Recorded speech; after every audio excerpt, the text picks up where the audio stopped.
Welcome to World Class Bullshitters, the epitome of pop culture. I'm your host, Jeff Hicks.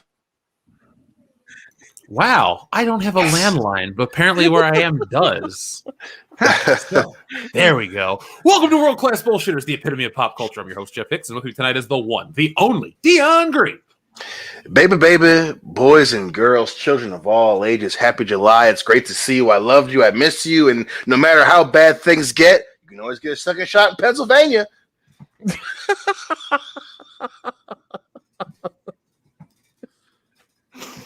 Well, oh, man. I'm in Pennsylvania. Hey, you're already one step ahead of the game, buddy. Yeah, this episode is live from Bill Cosby's neighborhood. I shit you not. Anyway, up next is the last standing Simone Big Rig Nick Utan. Oh God. Well, you know what? I do hear Cosby's trying to get back into stand up, and there's a 2-drink minimum, so enjoy that. Yep. Good luck. And finally, American Ramrod Kendo Slice. I would just like to take the time to wish a happy Canada Day to our friends up north. Yeah. Hello, friends up north.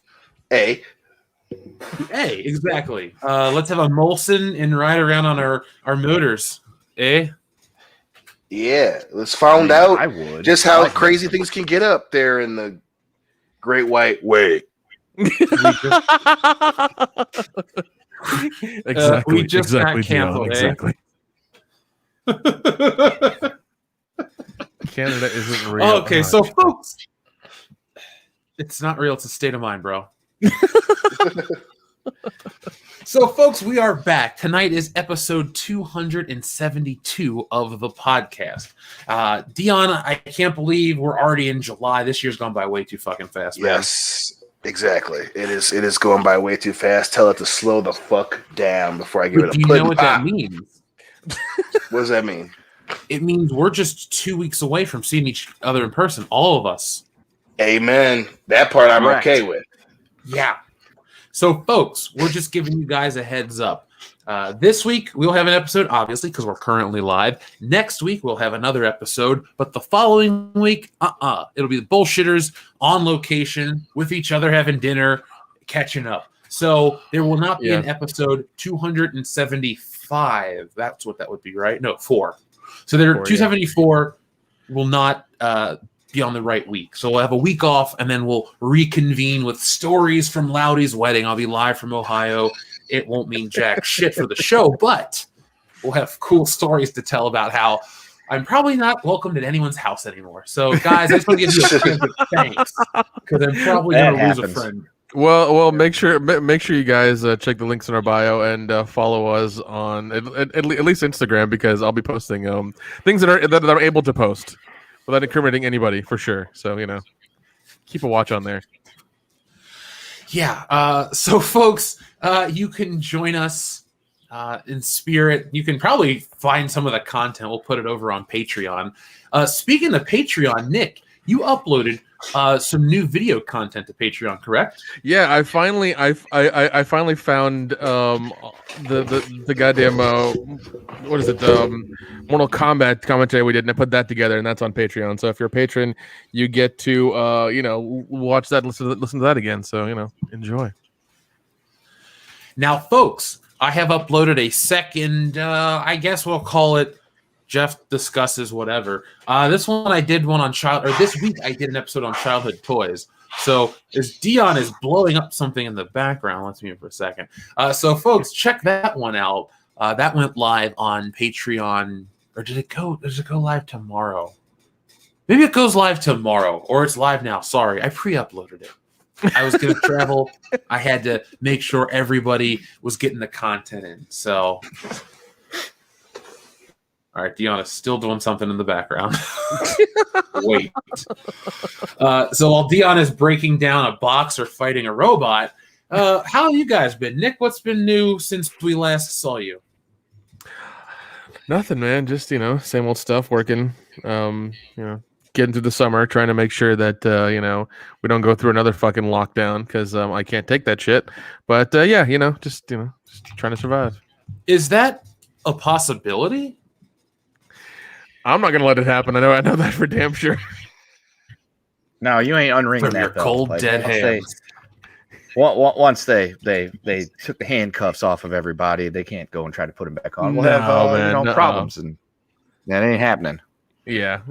No, y'all better make sure you're doing what the fuck you're doing. Let's don't let's not be getting excited now and fucking stuff up again. Because we get it, we love it, but y'all take care of yourselves. Don't be doing no crazy shit. Because that whole it ain't gonna happen again.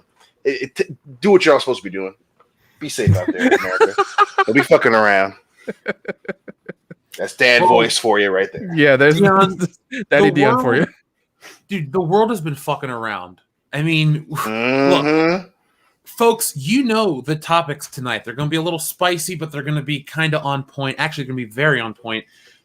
Different perspective than you're going to get from a lot of people on YouTube, some of the shit we're going to be talking about. So spread the link. Get everyone excited because we're going to have some fun with these topics tonight, as we always do. Have we ever had one of these topics be boring? I don't think so, guys. What do you say? I think our batting average is pretty good. Yeah, I'm pretty happy with that. So, oh God, I was reading some of the super chats. Dion, some are not in your favor. Yeah, I wonder the fuck why. I can't blow my fucking nose without some shit going down. For 2 fucking seconds, all of a sudden, Dion's blowing that, blah, blah, blah. God damn it. See, that's the other thing I was going to use my dad voice. Y'all need to fucking control yourselves. All right? I get it. I love you too. Chat, I love you too. But y'all got to cool it. Okay, I'm not a piece of meat. All right? I am to be respected, and I am to be propped up. God damn it. Jesus. Because all y'all know, World-class bullshitters does not endorse that previous statement. You do love my blowing, so just watch out there. Oh God. Yes, you're right, Joseph Yanovich. Dion does need hugs. Dion, in 2 weeks, I will provide you with a hug and maybe like a cheddar biscuit or something from some restaurant. Biscuit. All things on my list of all my favorite things. That's in my Nat King Cole. We're going to Red Lobster. Yeah. Hell yeah. I mean, fine dining. Ladies and gentlemen, if you see Dion out in the world, give him a hug just randomly. He loves that kind of thing. Yeah, randomly, especially if you sneak up from behind him and give him a big hug from the back. This is what I'm talking about. Yeah. This is what I'm talking about. You get them arms wrapped around his waist where he's got his arms pinned. He loves that. It means he's extra secure and loved, and he feels like he's happy. This is what I'm talking about. What are you talking about? This is what I'm talking Bush doesn't care about black people. Dude, we're just making sure that you're appreciated. We're propping you up. It's okay. Don't worry. Yeah, you want this ain't the way I'm talking tell about. people the proper way to hug you. Yeah, man. Sons Jeez. of bitches. So sensitive, Dion. Jeez, so sensitive. I know. Yeah. Oh God, I love this. That was funny. Oh, that was hilarious. So, what do you guys got planned for the 4th of July? Anything special? I almost had to work, but shit! Someone else wanted That's some not a patriotic overtime. thing. Yeah, man. So luckily, someone wanted some overtime, so that worked out. So probably watching some fireworks over at the in-laws, man. As long as nothing goes fucking wrong. But yeah. Yeah, dude. I'm getting high. I'm getting drunk, and I'm eating lots of food. So So I'm on location, for the summer, with still, we're still doing WCBS stuff, traveling, getting everything ready for the books and shit like that. But 4th of July will be spent in Philadelphia, which is cool. Probably watch fireworks, kind of drunk. But guys, I just got back from Connecticut. That is a cool place that we need to go, the 4 of us. I don't know why, but it's like another alternative for a stabbing cabin, just place to go get fucked up and hang out. I have heard that it's a great spot. So yeah, we definitely gotta add that to the list of places to fuck up for sure. I've heard Connecticut is awesome. Yeah, hey man, we'll start. I heard it's a good place to get crabs. It is nothing but the best, Kendo. I had crabs yesterday. I got rid of them today, but I had them yesterday. Nice. No, but we went up to visit. So Jesse's grandma died about 3 weeks ago now, and we went to Connecticut to go visit her other side of the family where the grandma lived, and connect with the family and stuff. It was great, but we went on these little excursions in the day, hung out and stuff, and it was cool. We went around Yale, and this is the thing I wanted to bring up on the show, her cousin got bold and jumped over the barrier to the Skull and Bones building. And I was like going to jump down there with him, but if I went over the railing, it was going to just stab me in the balls, and I wasn't going to risk that. So I said, fuck it. Jesse's like, please go back. So her and her cousin went around, and I sat with our other friend, sitting there talking. And about 10 minutes later, they come out. And so we went and get ice cream. And the guy from the Skull and Bones building had followed us from the Skull and Bones building to the ice cream place to make sure we weren't a concern. Then we went over to the Uber, which was a little further down the street, and there he was again, watching us to make sure we weren't a concern. What the fuck? Damn, dude! You're gonna fucking make it here. Well, Jeff, you're on a list now. They're listening and watching. Watching Congratulations. I'm not Joshua Jackson, circa '99. Okay. Yeah, thank you. I'm glad you don't call me Paul Walker, but dude, I'm glad you're not Paul Walker too. Well, doing it for the channel, guys. The important thing is, explosive. the important thing is you can drive, Jeff. So that's good. Right. I did drive. I drove my mom's Volkswagen Beetle up there, so I was driving around New Haven in a pink Volkswagen. Hell yeah. Yeah, that won't draw attention. They'll never find you in that for sure. No, never. So if you start, do the old GTA thing. Just pull into a random auto place, and they'll just spray paint it, and they'll never notice it was you. Works every time. I'm gonna go bowling with my cousin, and then it'll be like nothing ever happened, man. Well, I mean, when you get black bagged and put into a van, nothing will ever happen. So it'll just be like, what happened to Jeff? What happened to Jeff? Yeah. Welcome to episode 276 of World Class Bullshitters. Jeff's not here. We haven't heard anything from him for 2 weeks. Yeah.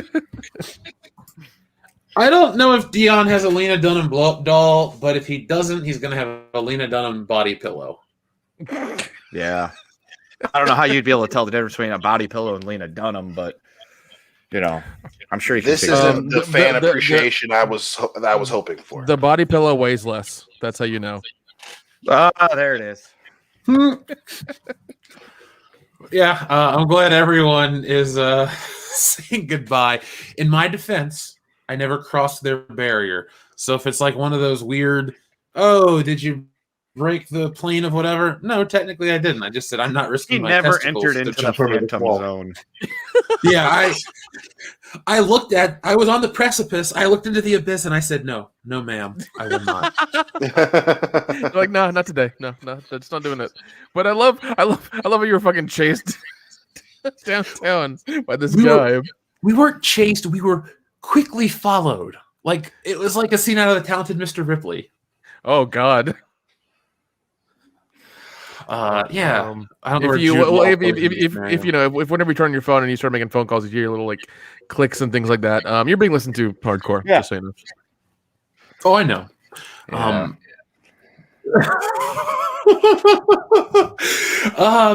I didn't do anything, but I did go back to the area the following day and hung out with Rob, Robot Shlomo, and we went to a place called Louie's Lunch, and then we went to a comic book store and had some fun for a couple of minutes. And then the Skull and Bones guy showed up again.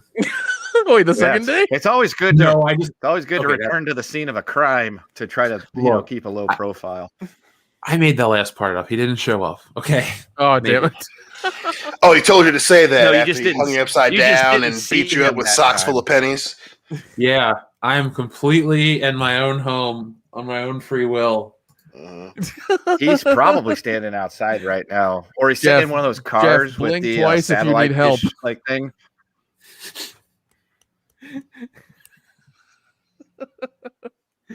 Shit! That's what it is. They were sitting in that U-Haul van out front. That wasn't a U-Haul, damn it! Yeah. It wasn't a U-Haul. They just got themselves a new set of Skull and Bones. Oh God! Oh. Well, it was good knowing you, Jeff. It's been a good run, buddy. So yeah, it was great. Darian 2 and 7. I thought there was a sign that said Darian up on the highway, and I was like, "There's a listener with that screen name." And then I saw another sign that had a place from the Warriors, and I was like, "Cool, that's where they're from." So anyway, folks, outside of the crazy shit I did this weekend, actually, it wasn't really this weekend. It was just up until today.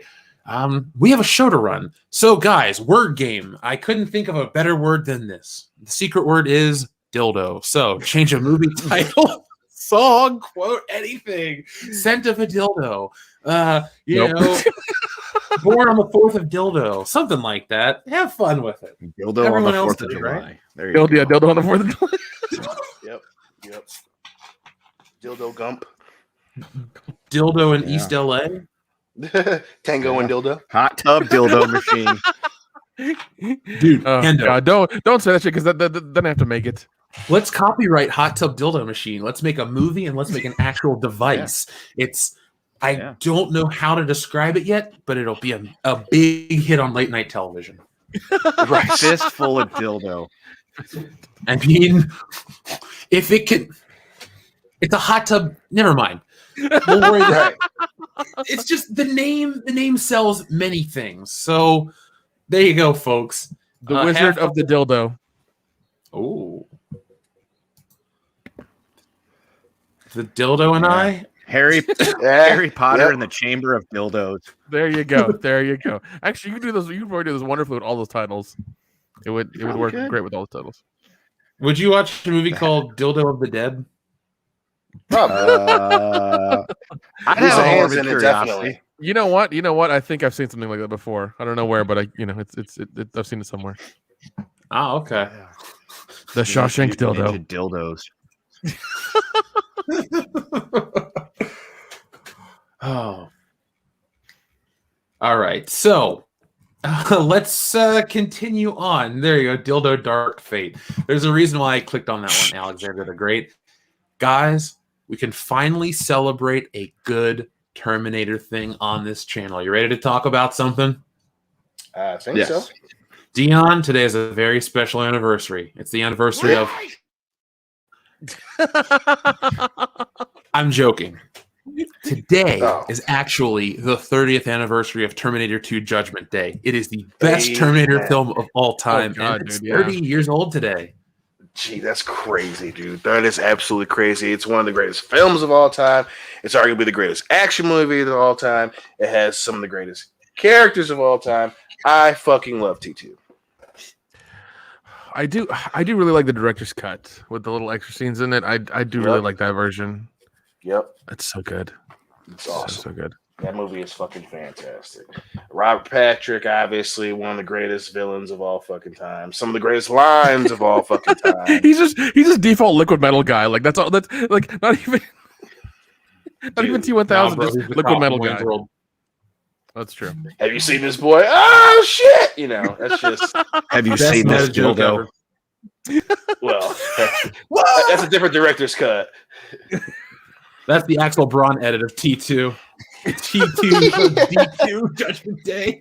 Oh, that's right.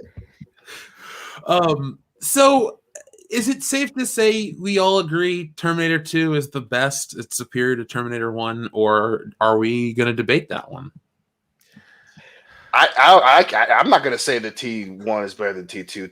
T2 is by far the best Terminator movie. I don't even think it's a competition. It really is, and it was the first one I saw. I didn't because I didn't know what it was as a kid. I was like, oh, Terminator Judgment Day. All right, awesome. I'll go watch it. And my parents took me, and I was like, okay, this is whatever.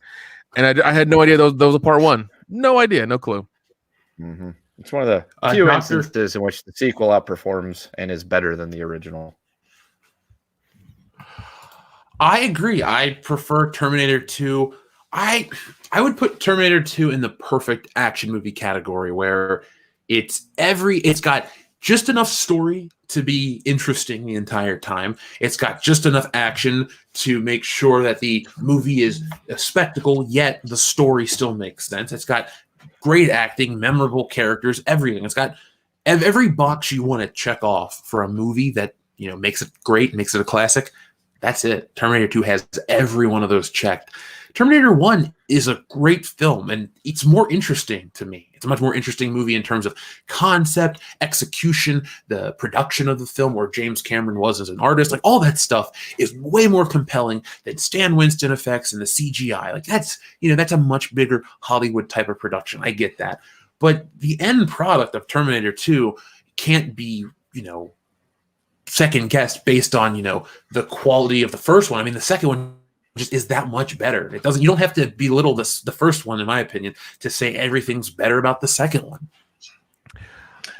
Personally, I wish they would have used the definitive ending instead of that like open-ended, just like narration over like driving over the road or whatever. I really wish they would have used the definitive ending they had. Then they would have never made the more shittier sequels. Agreed.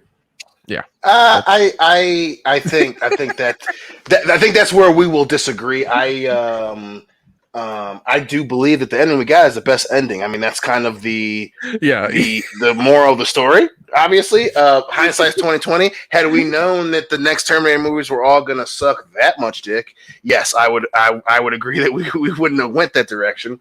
But no, I think from the beginning to the end, T2 is better. The only other thing I would disagree with, I think that everything that Jeff said about T1, I still think that T2 does better. Don't get me wrong. T1 is a great fucking film. I am in no way I think, for the whole channel, no one's saying that T1 is anyway a bad movie. It's a great fucking film. That being said, T2 is just better. I mean, you have a great concept with the first one. You expand upon it in the second one. And you expand upon it in a way that not only keeps it interesting, but continuously T2 was so damn good. It gave enough motherfucking ground for there to be sequel movies. Like if T2's bad, obviously the franchise is dead. But T2 was so good, the fan base is continuously giving Terminator movies a fucking chance. I mean, the only reason we got to that piece of shit Gynesis and that terrible fucking piece of shit Dark Fate is because T2 was so good. That the ending of the second one. Oh God, fuck that movie. I cannot believe that someone was like, "Oh yeah, she's gonna have a butterfly knife and she cuts a fly in half." Like that was gonna be a thing. I can't believe that someone okayed that shit. But anyway, T2 it's what all those films. It was so good. It ruined the rest of the fucking franchise, and that's saying something. I think the rest of the franchise did a pretty good job of that on its own, but well, I got a question for you guys. Yes. I had this in the notes for the show, but Dr. Coffin Nails, he says T2 is the greatest sequel of all time, but not the best Terminator. Now I have a question for you. Where do you rank T2 in terms of the best sequel? Is it the greatest sequel of all time in your opinion? Is it better than The Empire Strikes Back to the Star Wars original? Or is it better than Temple of Doom to Raiders? Like, where do you rank it? Is T2 the greatest sequel of all time? Oh man, that's tough. I think the best way to measure that is for you to list films that you think are better in the line of how sequels work. So for me, the only other films that I can think of off the top of my head that would possibly be in the running, is Aliens, Empire Strikes Back, Temple of Doom, and Beverly Hills Cop 2. Lethal Weapon 2. Lethal Weapon 2. Yeah, that's another. How about Back to the Future 2? It's not better than T2 as a sequel. It's a good sequel, but there are things in Back to the Future 2 where the one just did it better. Gotcha. But especially, so much of Back to the Future is they're literally reusing plot points for the second one, which is fine. But if we're talking perfect sequels, it's tough. I could be very comfortable with saying that T2 is the number one greatest sequel of all time. I'm very comfortable in that. I'm up there. It's up there for me. Yeah. Empire and Spider-Man 2 are my two favorite sequels. Superman 2 is up there too, especially you get the Donner cut. Oh shit! Yeah. Superman it's a great sequel, but I would not say Superman 2 is better than T2 as a sequel. Oh, I will. Yeah, I guess I'm in that boat too. Okay, fine. Let's narrow the window. Is it the greatest action sequel of all time? God damn. No, that's clearly Lethal Weapon 2. Because listen, I love Die Hard 2. Everyone knows how much I love Die Hard 2. And I'm right there with you. I really do love Die Hard 2. I'm right there with you, man. Yes, as good as a sequel. But it's nowhere near as good as T2. If we're talking about it's a great sequels, it's a fun movie, but let's be serious here for a sec. Yes. Yeah. And Robert Patrick's in that too, so that's one of the reasons why it's up there. But he dies at the beginning. You can't kill a T-1000 in the beginning and still be in the running for best sequel. My whole sequel breaking down is, you have the story in the first one.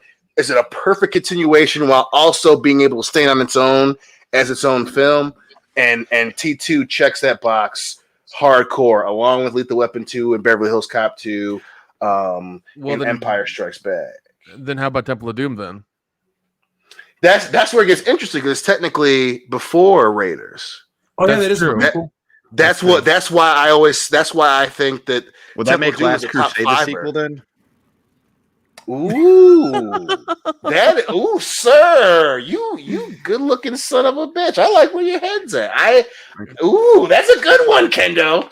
Yeah, that would be technically true with the time if you taking the time. You're going by the timeline. Yeah, right. Then yeah. Last Crusade is the second movie in that trilogy, I guess, if you want to call it that. Right. So yeah. Right. That puts it. It keeps it up there. It does because Last Crusade is fucking awesome.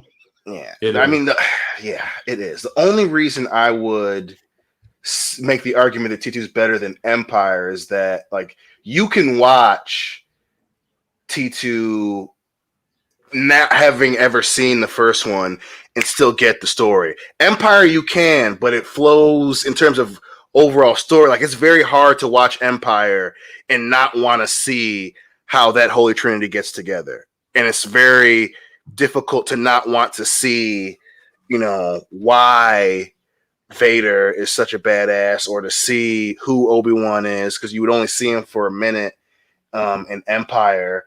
For a couple minutes rather than Empire, whereas T2, you don't need to know a whole lot from the first one. I mean, they reference obviously like Sarah's reaction when she first sees him, but John does a great job of breaking down what happens when he has that little come to Jesus moment.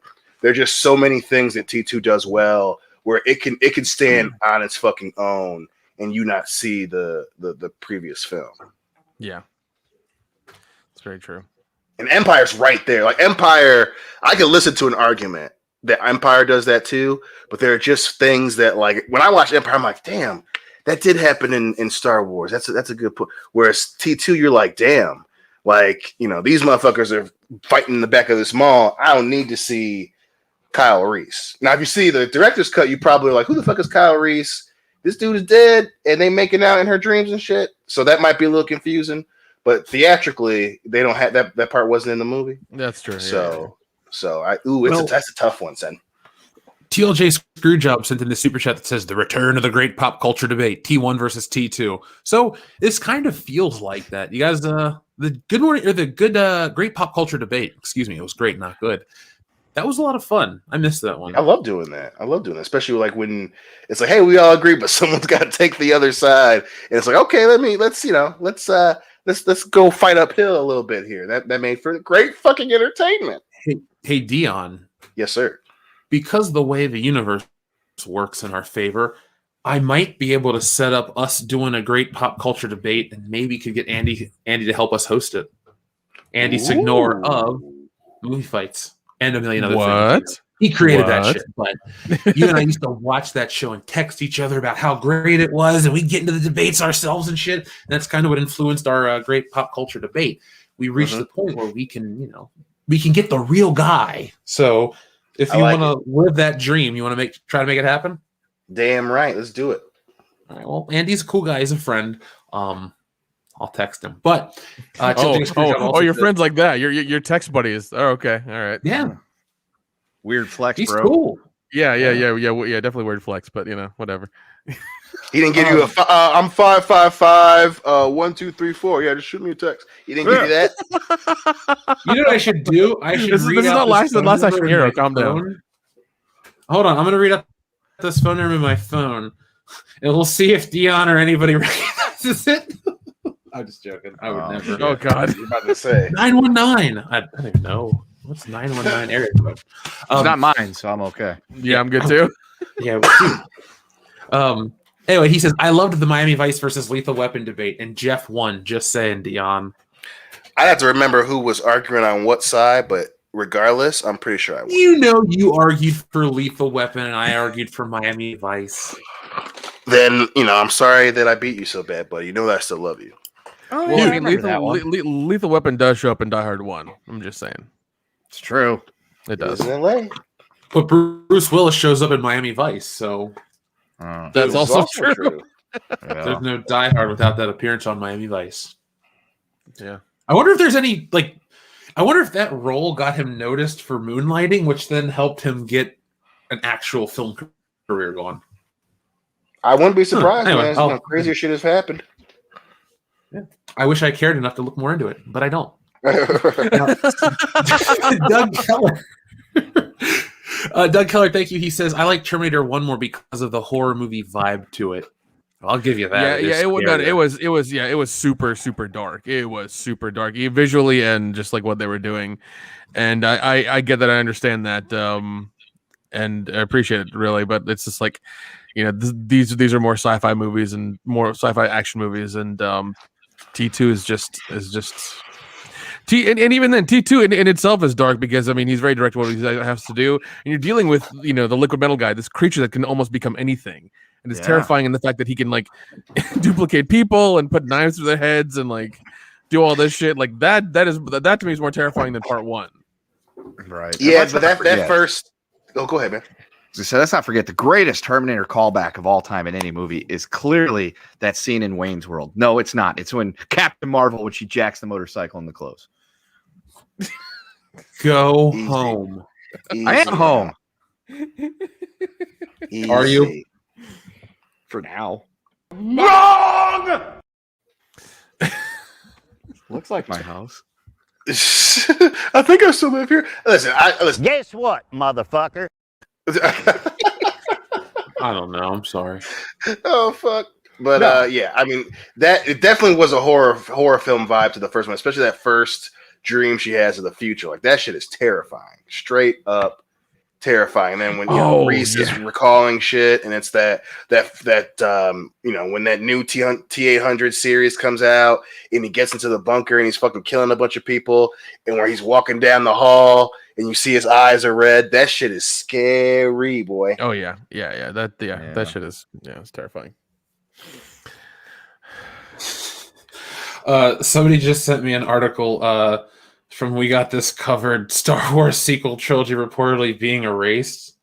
Oh, how nice! I read that on Reddit earlier today myself. Actually, yeah. Are they going? They're going to spend more money to erase it and try to do it again? Good luck with that. Yeah, they're going to fire Kathleen Kennedy and start over. Oh yeah, that's our sources are telling us that one. But we'll have fresh news breaking on that shit. Sugar walls. Listen, if there's any company that can afford it, it's fucking Disney, and let's just say, point blank period, they fucking owe us. So I would be totally okay with them doing that if it were real. But alas, they're gonna triple down on the shit and be like, "Hey, remember that time that Rey gave a lightsaber to Iron Man?" Like, shut the fuck up. No, we don't remember that. That was fucking bullshit. Shut up. I'm sorry, but we need an official world-class bullshitters breakfast cereal called Dion's Sugar Walls. Oh my god! Let's just market it as like the only only cereal out there with 100 grams of sugar per serving or something fucking ridiculous like that. You can't have literally feel your we'll put a little warning. We'll put a little warning on the box, like may induce diabetes. Yeah. Not intended for children under the age of 18. Yep. Like those Bang energy drinks. Only allow 2 spoonfuls per 6 hour period. Yep. So this is one of those weird moments in time where it's like, I can't believe 30 minutes has already passed on this show. Can you guys? Holy shit, I didn't even see the timer. Yeah. That's fucking crazy. I'm like looking at the show, I'm like, we've talked about one topic and we're 30 minutes in. We haven't even reached a main topic yet. So no rush tonight, folks. Don't worry, motherfuckers. Down. Yeah. Have a drink, take a hit, relax. I don't know, eat some turkey or something. Just chill. Wait, hold on. Do you say turkey? Easy now. You're no salivate over here. All right. So there is news that there is an Alien TV show that is being developed, and this is what was said about it so far. So first off, guys, Alien the TV series, are you excited, and why aren't you? Because the last 3 fucking movies. Yeah. They've just been what's his name, masturbating into the wind. Like they've all looked really cool and they've been really artsy, and I just don't fucking care, to be honest. Yeah. Well, just from discussing film, Noah Hawley says his Alien series is not a Ripley story and will instead explore what happens when the inequality we're struggling with now isn't resolved. Oh, Jesus, get fucked. We knew it. Yep. So that's the next reason why I'm not excited for it. Yeah, that's when I think of, and here's the thing. You can have a great Alien story without Ripley very easily. Just make other cool characters. You don't even need. Here's the problem that Hollywood has with genre pictures. They make these really stupidly complex, pointless characters. When in reality, we want to watch the alien or the monster or the creature doing really cool things in a really cool setting. And guess what? Some of the greatest action characters have very few character traits or personalities. Describe the Terminator to me. He's a machine under a guy's skin who doesn't really emote. Okay, what about that is cool? Everything. What about that is deep? Not a lot. You see what I'm saying? We're talking about movies 30, 45 years later. We're going on about how great they are. You can have something amazing, but not overdevelop the dumbest parts. So, yes, you can talk to me about the inequality of today on Alien. And in reality, I just want to watch a show where a xenomorph's on the loose and it could get you at any time. Like, yeah, that's the biggest problem. That's all we need. Like, just make it about the. Just make it about the Space Marines like hunting down fucking aliens, like how they're getting, I don't know, they're getting rampant or shit's happening or whatever, they're spreading too fast, something like that. Just do that fucking story. Make that.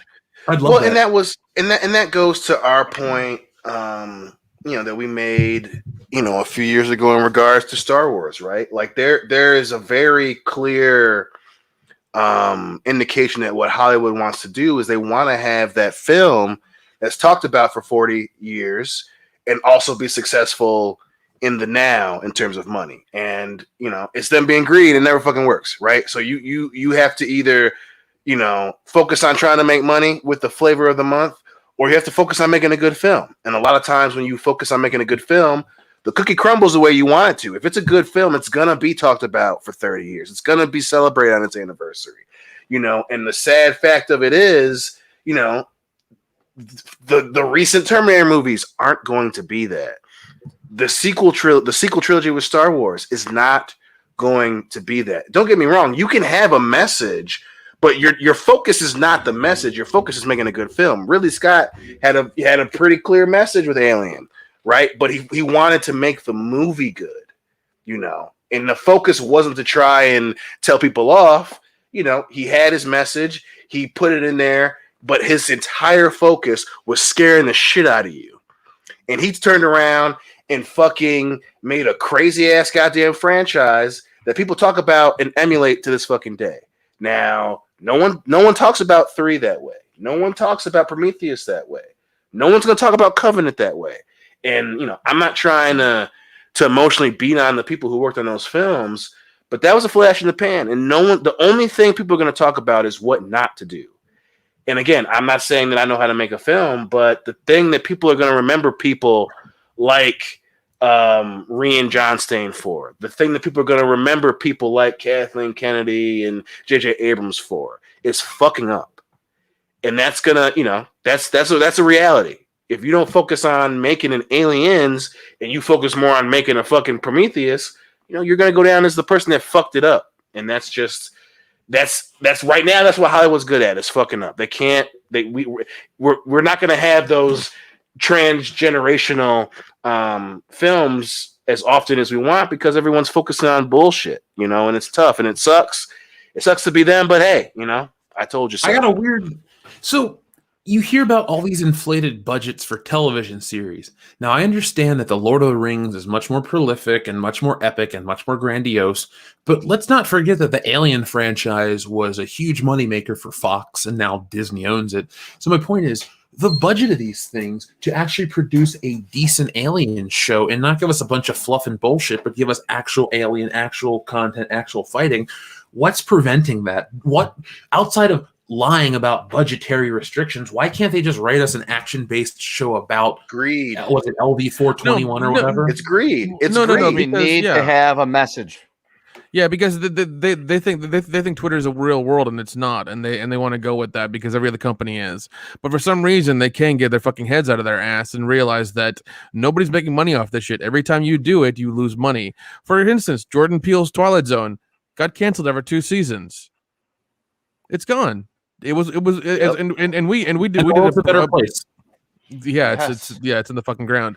But yeah, things like that don't make any money. You're just pissing people off, and then when you go like they've been doing for the past like 5 or 6 years now, calling their fans out and calling them all these ists and phobe things, it doesn't do anybody any good. None of this shit works, and for some reason they still don't understand how it's it's a thing. And I think they just want to keep pushing this narrative because they don't want to be wrong. They don't want to switch gears and be like, oh, well, now we're going to do 80s action movies all over again and, make money. But it's like, no, we want to keep doing this thing because we think it's going to work. It's like, It's not, man.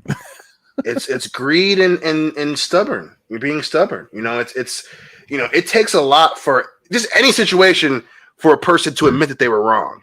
That's just hard to do for human beings. Being human is a crazy fucking experience, and I was wrong is a very tough thing to fucking say. Obviously, we see it every day, but there's nowhere else that has a harder time acknowledging that than Hollywood. Because from the jump, Hollywood's been doing fucked up stuff. So now we're in this weird realm where it's like, well, we want to tell, we want our narrative to be in the film. We want it to be clear as day. We want to force feed the audience, and we want to make a bunch of money. And those two things never mix. You don't get rich being a martyr unless you're a really good con man. And obviously, these motherfuckers ain't very good con men. You can't. It's very hard to get money from a person that you're calling sexist or racist or misogynist or whatever. It's kind of weird, but follow me along here, Hollywood. People tend to not want to give you their money. So it's. And I cannot remember for the life of me what where the article was, but it was a screenwriter was saying, yeah, it's hard to write a film and focus it on being the film when you have all these outside sources. Well, make sure it's this character does this, and you have this character, and you have this character, and we need to have this character, and we need to have this character. Screenwriters can't focus on making a kick-ass film when they have fucking 50 boxes to check. It's just not fucking possible. And Hollywood is so stubborn, especially gigantic studios who want that $1 billion movie. They want to make billions of dollars over the course of the release, but at the same time they're like, oh well, let's just do what Twitter says. Obviously Twitter's saying it, so they're all going to spend money to come see the movie. So we do it, we're making $1 billion, and it doesn't fucking work. And even if it so quote unquote does work, fans aren't fucking stupid. The shit that they put with Captain Marvel was a prime example of that. We made $1 billion.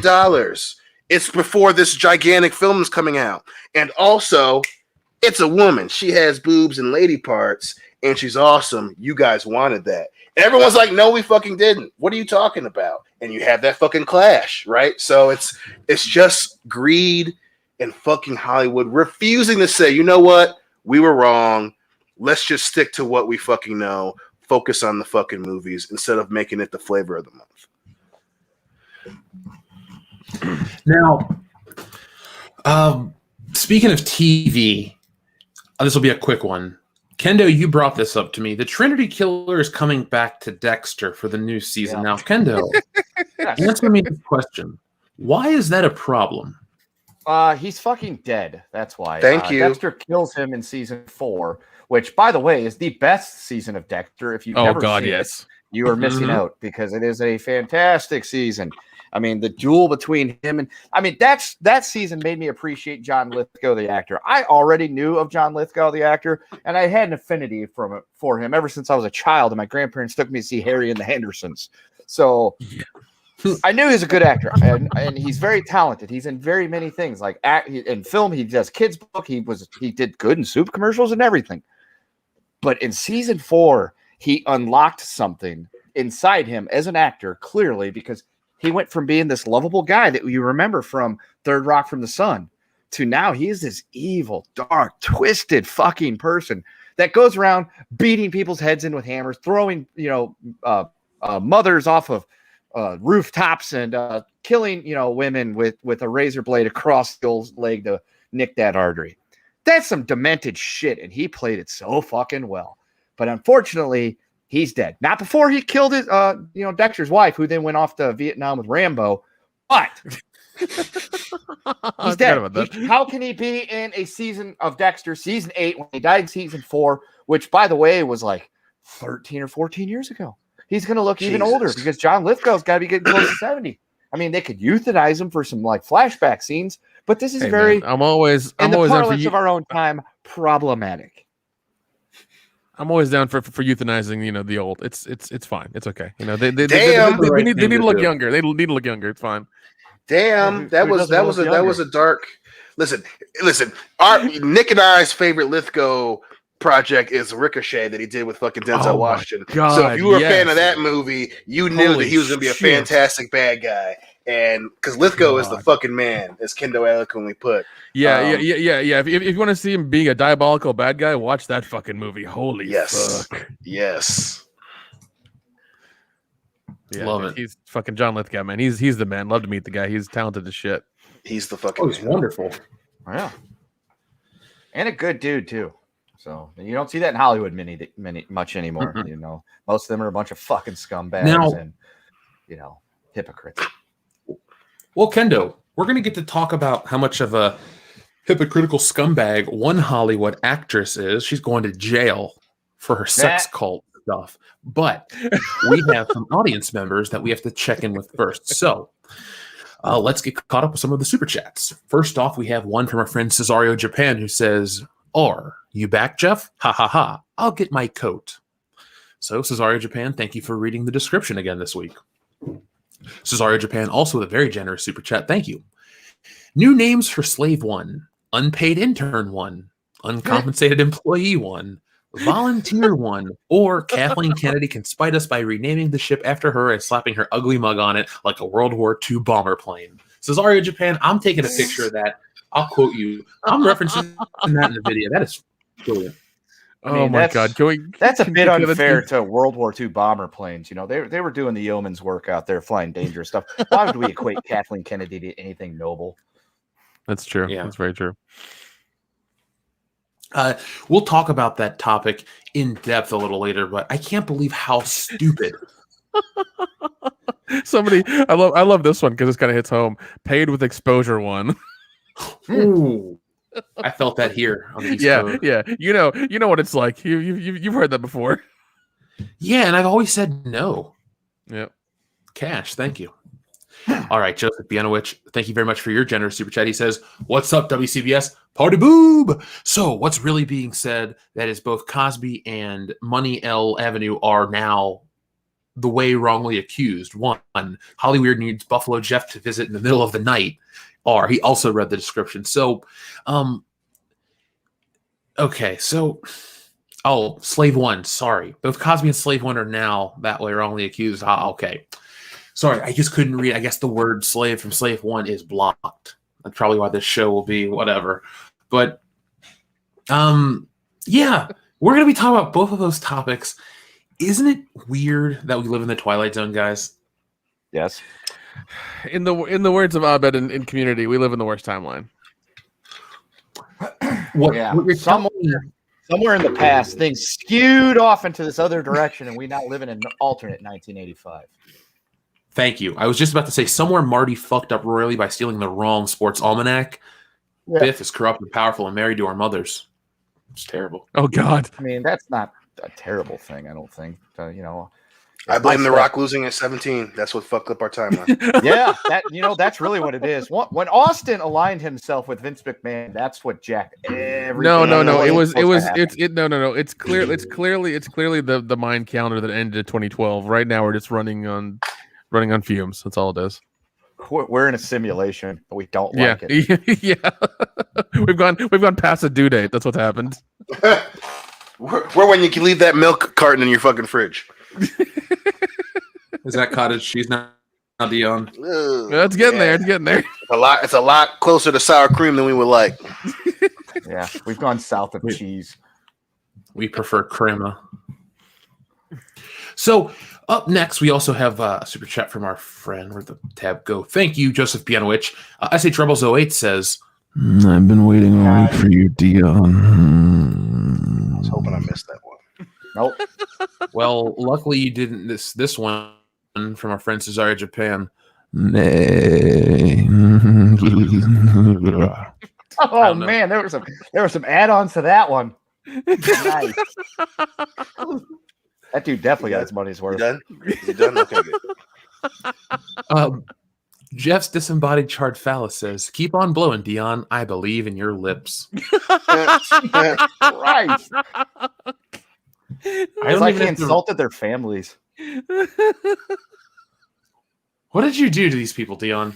Yeah. No, this is not from my doing, sir. This is not from my doing. This is clearly the three of your No. This is clearly the three of yours. Dion, did you hit a gypsy and then get cursed? What happened? No. We've been over this when you guys kidnapped Harrison. See, you guys fuck up and then I get dragged in. This is another clear example of that. Hey, you another one right here. Mission. I did not. Just because I backed my homies. That was surprisingly very scary. Very scary. Just Jeff jumping in, fingers to the lips. Shh. I'm like, what the fuck fucking Eli Ross shit is this? Let me tell you about this bowling alley I went to one time. This is crazy, man. Anyway, as you were. Extremely attractive white woman, turn around and walk away. It's a trap. It's a tarp. It's a tarp. No.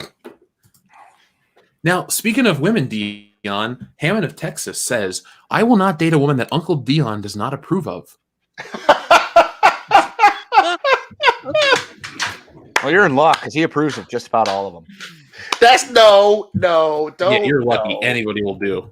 That's not how that works. But that made my entire fucking night. Every hole's a goal. Goddamn, I love this fan base. Just when I think they're beating me over the head, they say some shit like that, and I'm back in the game. Well, Dion, everybody loves a good demoralization on air, and here's another one just for you coming right up. When your girl isn't even the best looking woman in this photo, you've made a bad choice. Yeah, you've chosen incorrectly, sir. You've chosen poorly, sir. Yeah. I mean, I'm not feeling any type of way about it. Yeah, I mean, yeah, sure.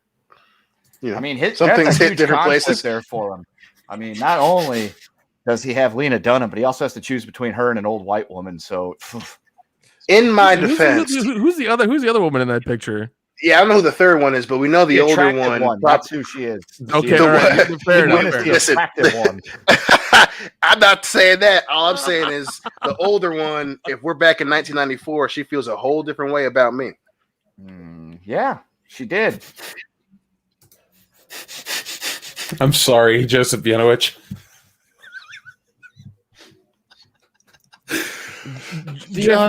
Jeff, you keep popping in and making I don't know gestures into the camera. It's freaking everybody out. I was just like, is he okay, dude? Because I saw it, I was like, listen, we gotta go down to Pennsylvania and rescue a boy. Is that Skull and Bones guy outside your window right now, just looking at you? Like, what's going on over there? He has to be at this point. Is he knocking on the door yet? What's going on, man? He is very much in the same similar plot as Get Out right now. So I mean, we just need to make sure that we're at DEFCON 1. You know what I'm saying?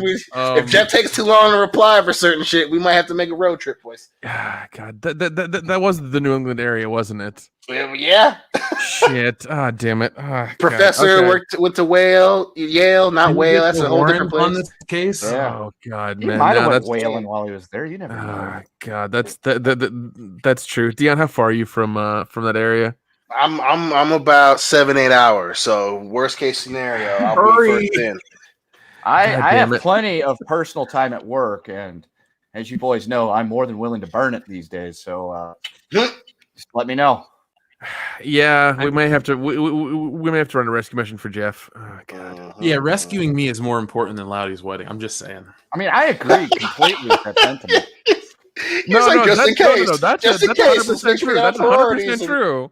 and we know that, and we will come get you if we have to. I'm just saying. Listen, and if we got to Liam Neeson you, the best thing we can do is save you and then go right to fucking Loudy's wedding. So I think we can make it work. All you got to do is throw up the SOS, rescue, right. wedding. We'll cross the rest of the bridge later.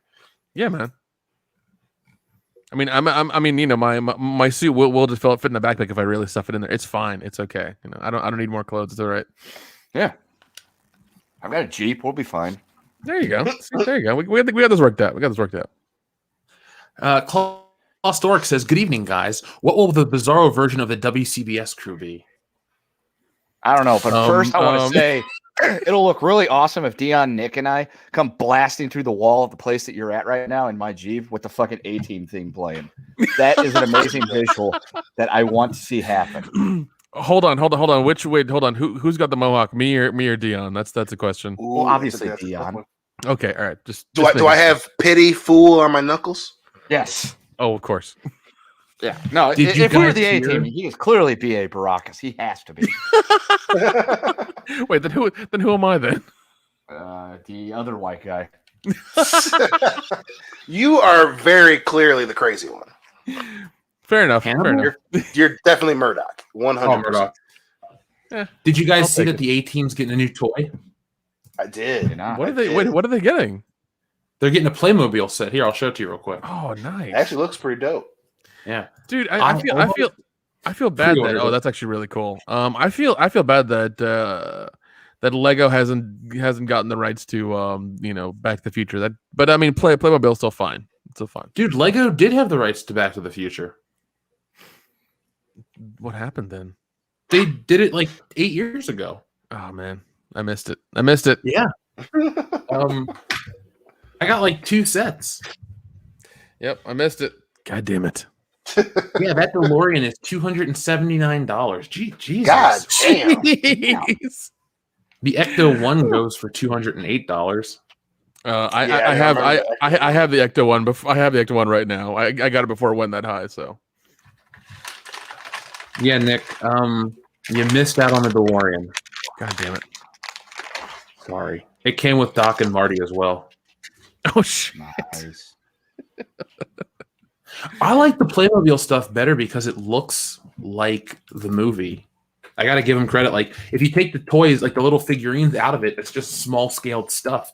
I wish there was like a third party company that made in scale, regular looking Back to the Future figures because the car lights up. It's cool. You can even get like Hill Valley Clock Tower and shit.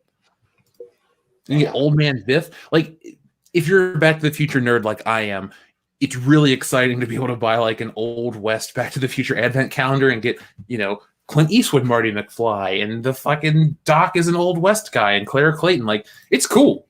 I wish every toy line, Beverly Hills Cop, would get that respect. But if you want to hear me talk about that, make sure you watch my Iconicon video that I will have live in just a few days. So be on the lookout for that, folks. I don't know why we're sponsoring a Playmobil toy. They're not giving us shit for this. But if they did, it would be pretty sweet. It would be. I'd love a toy sponsorship. Folks, tweet them. Now, let's answer Klaus Dork's question, though, because he asked us what would the Bizarro version of WCBS be? Basically, Jeff, Dion, and Kendo would have a beard, and I wouldn't. That's what it would be. To give you an honest answer, Klaus Dork, the Bizarro World version of WCBS would be Collider. Yeah. We would just, essentially, instead of telling you the truth and giving you our actual opinions, we'd be shilling the hell out of things that nobody else likes, just so that Hollywood would like us. Yeah, that's true. That's very true. That's very, very true. With his hashtag insert movie title here so I can go, please. It would have been fun to do alternate versions back in the earlier days of the Fandom Menace, where it would have been like we could have appeared on Ethan's channel, he could have appeared on ours, and Jeremy could have appeared. Oh shit! Oh, you know what I mean. We'll find a better rotation, but either way, that would have been a fun, weird, bizarro thing to do. So, Space Monkey 0899 says, I am the destroyer of franchises. I am the destroyer of dreams. I will break your childhood memories. I am Mickey Mouse. How about that? Yeah. "Yeah, it's a tasty beverage." I believe that. Folks, that's where we have over going. 500 watching, but only 260 thumbs up. Do us a favor, hit that thumbs up button. When we get 1,000 likes on a stream, there's a Good Morning Pop Culture. I believe you guys are owed 6 of them. Why not make it 7? I'm going to be looking at the schedule. Those could be starting as early as this Monday. So make sure you guys follow us on Twitter, check us out on social media, and here on the YouTube stuff. So, or the, was it the tab or the social tab? We'll get better at it. But follow us there too so you guys can find out when we're going to go live with some cool stuff. Plus, be on the lookout. Even though the algorithm doesn't like live streaming that much, I'll be out in parts of the country for the next couple of weeks. So I might be doing some live streams from cool places. So just be on the lookout. Very world-class bullshit. There's nothing off-brand. We're not going to go, what was his name? The Crocodile Hunter. We're not going to go act like that guy looking for stuff. No, it's just not my style. But, checking out some cool comic book stores across the country. Well, yeah, and Jeff might go Bigfoot hunting at some point. We don't know. So I might be Bigfoot. You might not know. Whatever. Yeah. That explains so much because his sightings right now are around your area. So there you How go. about that? Cesare Japan, thank you very much. He says, "Hey Dion, Babylon Bee has this article up, Braveheart, to get all female reboot starring Lena Dunham. Would you watch it?" Yes, would. I just want everyone to remember, I'm not a fan of her work. I'm not like watching her fucking shit. So no, I guess in short. Quote Dion Green, she, Lena Dunham, is a little cutie. Yeah, cutie doesn't imply that, oh man, I can't wait to fucking read her blog this week. yeah, he doesn't have her on Instagram, Facebook, and Twitter and Snapchat on his phone. Does. Why'd you say it like that? See, I don't have. No, I was saying you don't. I don't know how. Okay, just making sure you had a very certain inflection on your. I'm sorry about the inflection. I didn't mean voice it. there, I was trying to say you don't do those things. Yeah, but see, you did it Hopefully. again. Why are you saying it like that? What do you mean? Hopefully, because I don't have your phone. I don't know what you do. Maybe you do follow her on those. on various social media applications. Are you doing a disposition right now? What now? You're all talking all fucking. What are you trying? Are you trying to insinuate something, sir? Okay, because I thought I'm insinuating nothing about my good friend Dion right now. Nothing at all. See, why do you keep talking like that? Why do you keep doing that? See, now I feel like you're setting me up right now. I'm not setting up for anything. I'm merely just saying that you might defensive follow over her there. on these platforms, and if See, just keep when track of them. other time do you say the word platform? I use platform a lot because there are a lot of these social media platforms. I'm just saying there are. Oh, okay, yeah, sure. Cool. And platform games. I'm on your mother. I'm on all your fucking games right now. See, I'm being set up again. This is bullshit. Oh, the Dion's on the show. He calls someone a cutie. All of a sudden, he's following them all on social media platforms and shit. Hey man, you're saying it right now. I'm not. Okay, you're saying it right now. I'm not. Goddamn assassinating my character. Is it not true that you once called her a little cutie?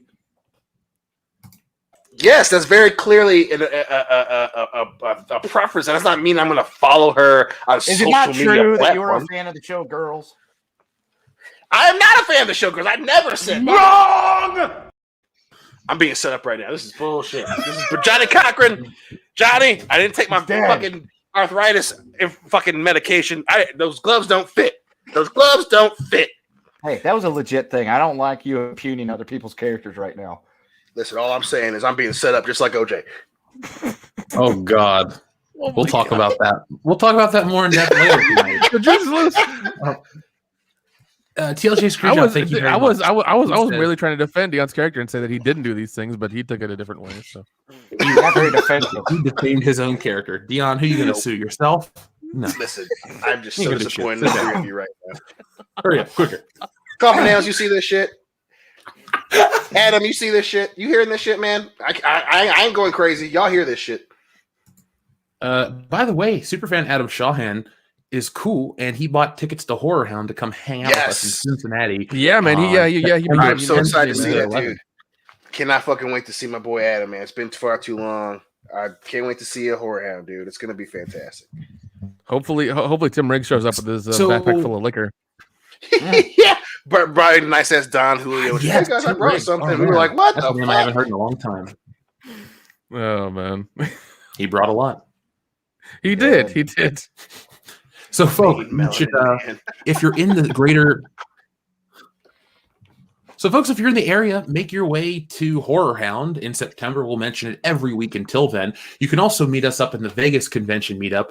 Nick and I will be there, as well as many other YouTubers. And I'm going to check a few things. If possible, if you're a backer of the book, I might be able to bring you your book in person. That way you can get it delivered and get it signed from your favorite creators, because guess what? There's an autograph section in the back. So if you backed it, make sure that you... and you're going to be there, contact me. I will let you guys know officially when I've made that decision. But if I get a lot of interest to the email, wcbscomics@gmail.com, which is the official email for that campaign, then we will start to look into the logistics to make it happen. So I love when people are starting to say Dion's paranoid right now. I'm like, he's not paranoid. I was just trying to, I was trying to make sure that he was not following Lena Dunham on all of her social media platforms. Nah, that dude's paranoid. No, they know the truth. The truth is out there. They know the truth. They hear the urgency. Calm down, Duchovny. Jesus. I'm just saying. Yeah. Have you seen the signs? Could you imagine the X-Files starring Dion Duchovny? And Jillian. That would be a lot of instead of two hotel rooms, there'd be a lot of one hotel rooms and bigger beds and things like that. That's all that would happen. Listen, you're not wrong, but also it's Jillian Michaels. I don't know. Yeah, swing and a miss. I mean, that's not. You're not her type. Yeah, this is true, but you miss 100% of the shots you don't take. You miss 100% of the shots. You miss 100% of the shots in general. Oh damn! Oh damn! God damn. Speaking of shots taken, shots fired. Listen. When they're older, they're easier to convince. Just that's true. Not that Cosby. I love that. WTF viewer says that somebody said the D files. Yep, that's the name of your show. I'm okay with that. I'm entirely okay with that. If there was a show called the D files, I'd be like, I'm watching this shit. I'm seeing what's gonna happen. You'd be like, how the fuck did Dion get a show? Like, who the fuck? Was the list very short? Yeah, because we blackmailed somebody in Hollywood. That's why. There you go. That's the way to get ahead. Fuck talent. You find someone's dirty secrets and you say, "Hey, I got this list of demands." Let's just say you found your leading man. God damn it. Now, TLJ Screwjob says, I was re-listening to WCBS 127 and Nick mentioned interviewing this guy, Jim Wynorski. I looked it up and saw R-rated horror show. Sorry, the R-rated show. And I said, that's not Nick. That guy has no beard. Turned out it was. Nick, why would you do this to the audience? Samoan. That was time where he was beardless. Yeah, there was. I don't think you guys have ever seen me beardless. I don't know. Jeff, have you ever seen me without a beard? You shouldn't exist without a beard. It was a darker time. It was a weird time. So I just I've had it for so long now that if I'm afraid to shave it off. Really, I might have a weird tan. I might have a weird tan line. Guys, listeners, yes, if you're out there and you would like to provide Nick with a beard, he is open. So if you have some single female relatives, go ahead and just hook him up that information. Oh, fuck you. Fuck you. What? At that point, it becomes a flavor saver. Yeah. And all of a sudden, I end up on the D files. I don't know why. Episode 10, the beerless one. By the way, can somebody make an X-Files poster with Dion's face in it, please? Can somebody please do that? That sounds great. I actually really want that. I wasn't the redheads. Ninja Lawyer Steve, if you're out there, please. You know what to do. I'm calling Steve. Just a few more, and then we'll jump back into our topics. TLJ Screwjob says, Duck Fisney, Slave One forever. And I can just say R. Can I just say R? Well, you have just said R, TLJ Screwjob, and thank you very much. Again, we will be talking about those topics in just a moment. Those will be more in depth. Primer with some dildo topics. This might be my favorite one, just out of the blue. The talented Mr. Dildo.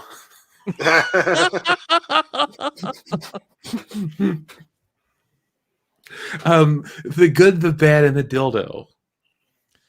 God. Yep. Now, Edward Dildo Hands.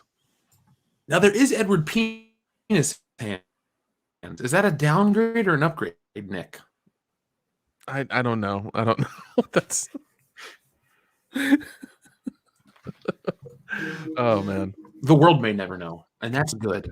Yeah. So, speaking of dildos, somebody has an issue with your dildo, Kendo.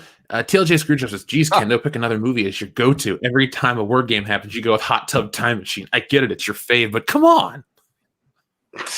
Shots fired. I mean, it's not my favorite movie. It's definitely top 10, but I'm sorry. It just has such a perfect title for all of that stuff. I mean, it does. You can pick almost any word to fit in there. It's great. So I'm sorry that my go-to is more creative than anything you have. Ouch. Ooh-wee. Ooh-wee. I mean, it does work every time he uses it. Yeah. I got no problem with it. Yeah. I mean, I'll come up with a better one. Lord of the Dildos. Are you happy? Yep. Fellowship of the Dildo. The movie's about a bunch of dildos walking around throwing a dildo into a volcano. Just dildoing around, man. Not a dildo. Yeah.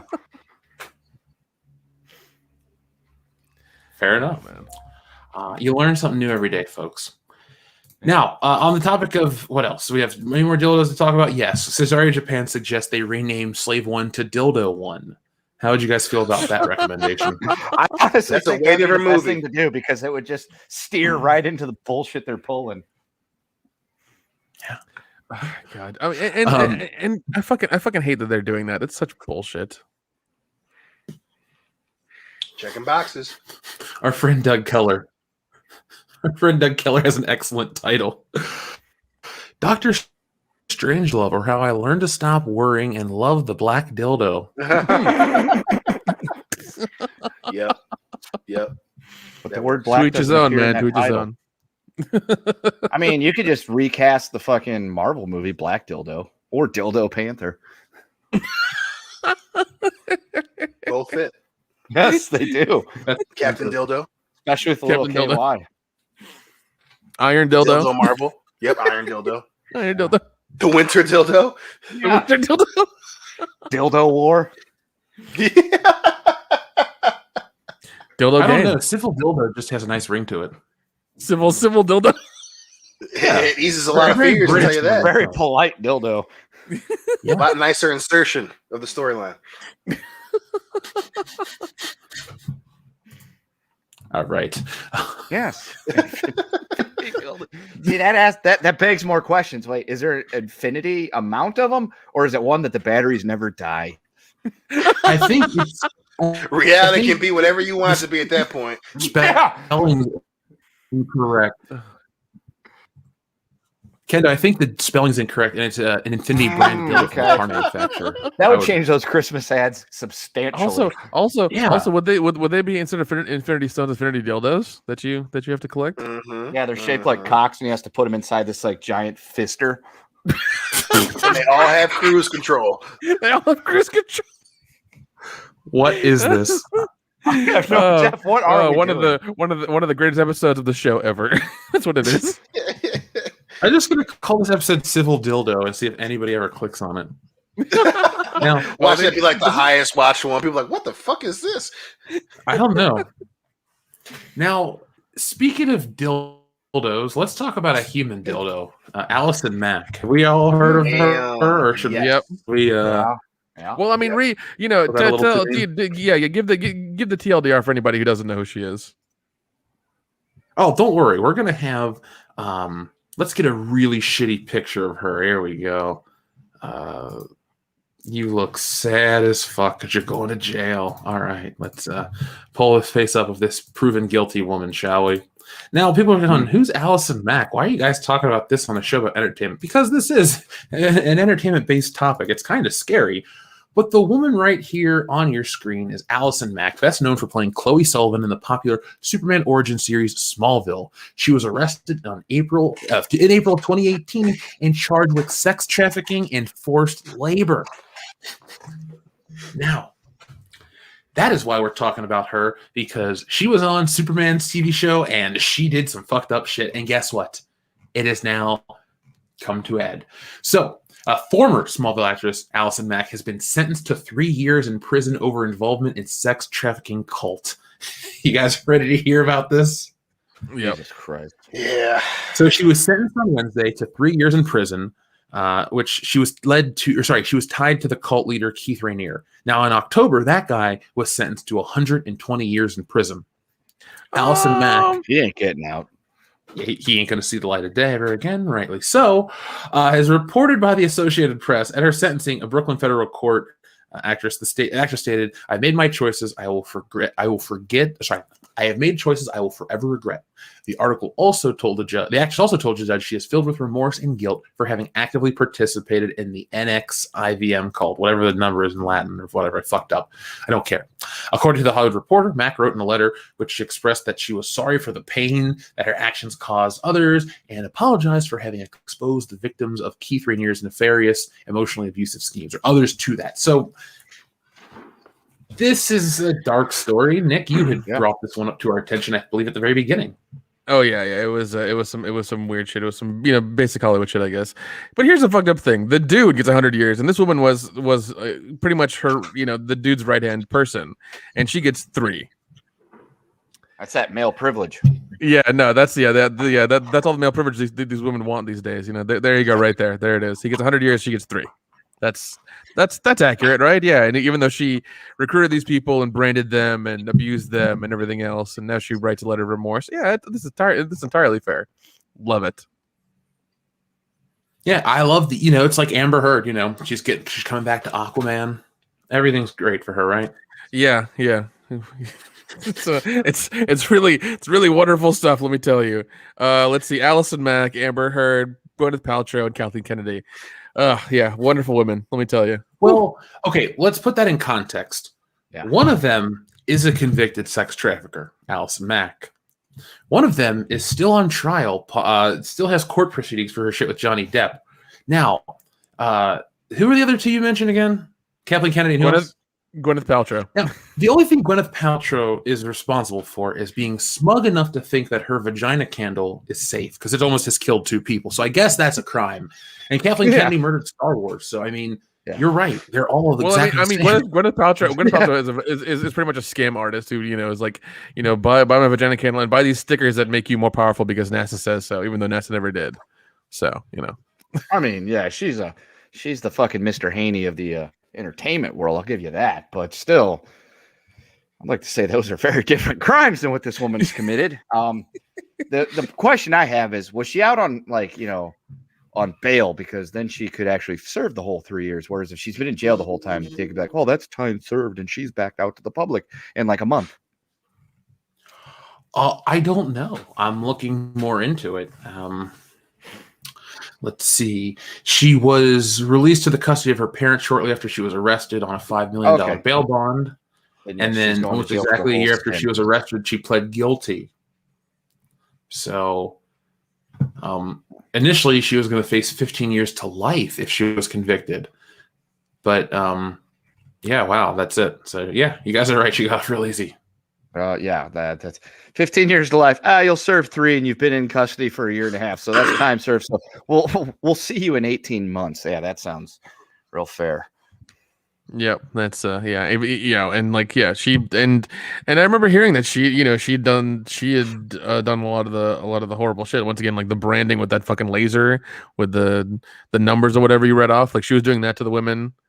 She was recruiting them from the show and everything that, and turning them and everything. It was 3 years is really justice. I like that. That's good. Oh, the real kick in the dick to all this will be, mark my words. Once she gets out, she'll do the talk show circuit, talk about how sorry and sad and bad she feels. She'll become an advocate, and then she'll go right back to life earning a no, Kendo. She'll sell the story to Netflix, and they'll make a 4-season series about it and make some money on it. That's what'll happen. Still, something. She's only being punished in the public eye. We know how these people work. Oh yeah. Yeah, it's a sticky situation for sure. I am very surprised to hear that she only got 3 years. I think the only nugget of caution, obviously, that we have to make sure we exercise is that, those things are far fucking worse than what we can imagine. So, and who knows what deal she made through the process of her being charged. Obviously, with him getting 120 years, I think it's pretty safe to assume that her pleading and helping the investigation is a reason for that. And also, too, the thing with those dudes is, it's not like they have someone that helps them that they don't abuse. So that's what makes it so tough, is because you don't know, what she had to go through in order to get there. No one just wakes up one day is like, yeah, I'm gonna start branding chicks and trying to rope them in to this bullshit too. So it's very sticky, not knowing for sure what she had to do as well. But yeah, 3 years, even taking that into account, and I understand that it's very, very possible that she suffered a lot of abuse at the hands of that fucking psycho. But yeah, 3 years is incredibly short for, even if you are another victim, for having to for only having to do 3 years. It's very tough to find that balance between, retribution and proper fucking punishment, man. This one is just so fucked up. I don't even know where to begin. But yeah, man, I can't believe that she only got fucking 3 years. That's especially hearing, what some people went through and what she was doing, like you said. God, man, that's such a short time. Even if she goes through that whole sentence. Yeah, man, 3 years. Yeah, it's. I'm shocked at that. Again, we're not even.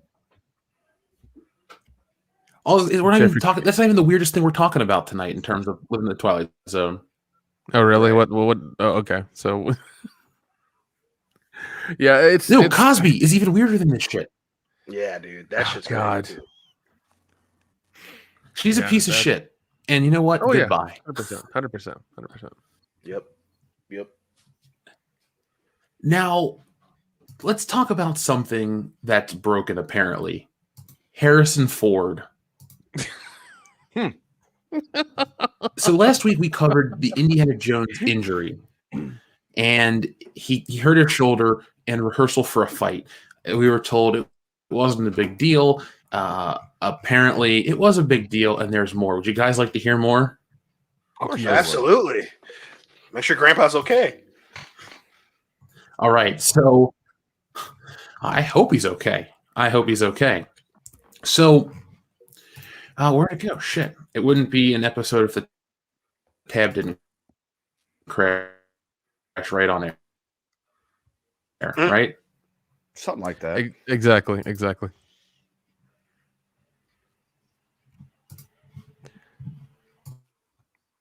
Did you find it? Click away. Besides the shoulder injury and the terrible news that there's going to be another Indiana Jones movie, it is pretty funny that the tab is broken as the. There we go. Am I back? Yeah. There you go. You're back. Yeah. Okay. There's a little bit of a delay. It's stupid. I don't get it. I get new equipment, but everywhere I go, I have issues with the internet. I can't win for trying, can I? As you were saying before, where you were with the internet, I think, yeah, your signal might be a little too weak there, buddy. Yeah, take some Blue Chew. Yeah, we had a sponsorship right now. Does that work for the promo? Oh yeah, dude, I have a good spot lined up for it, but they don't sponsor us.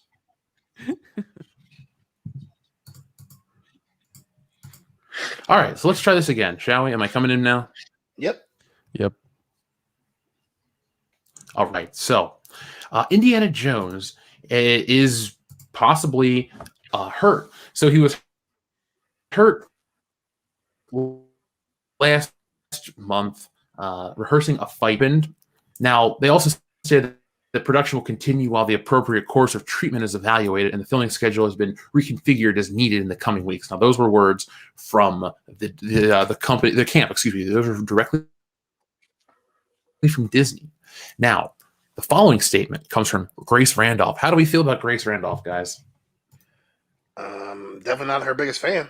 Yeah. You like her? Dislike her? How do you guys feel? Don't like her. I'm pretty ambivalent towards her. I'm not a Grace Randolph fan either. Yeah, well, she kind of sucks. A little bit. That's very at times. But she also is reporting this.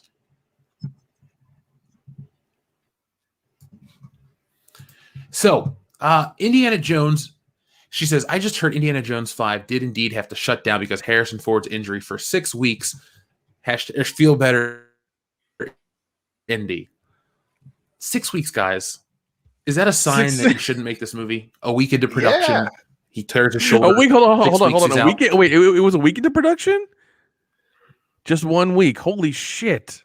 Yeah. Yeah, dude. Oh my god. Yeah, because It wasn't very long, dude. I didn't realize it was like that. Holy shit, man. That really sucks. Well, they're gonna figure things out. I mean, if they can shoot a bunch of stuff without him, they just kind of do that until he gets better, I guess. I don't know. But even then, that's gonna be that's gonna be interesting.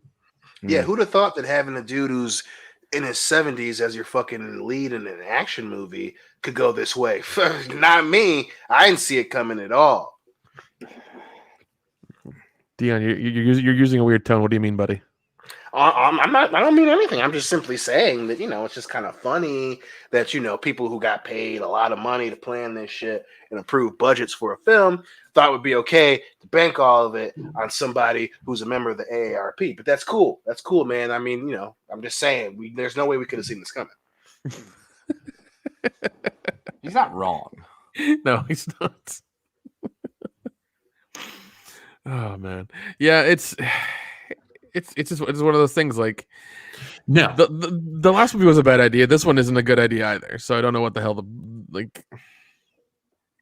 Yeah, I don't know.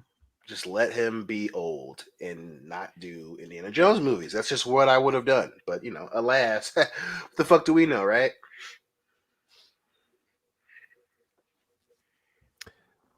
Jeff, are you there, buddy? Can you blink twice? Go. If I have, oh god.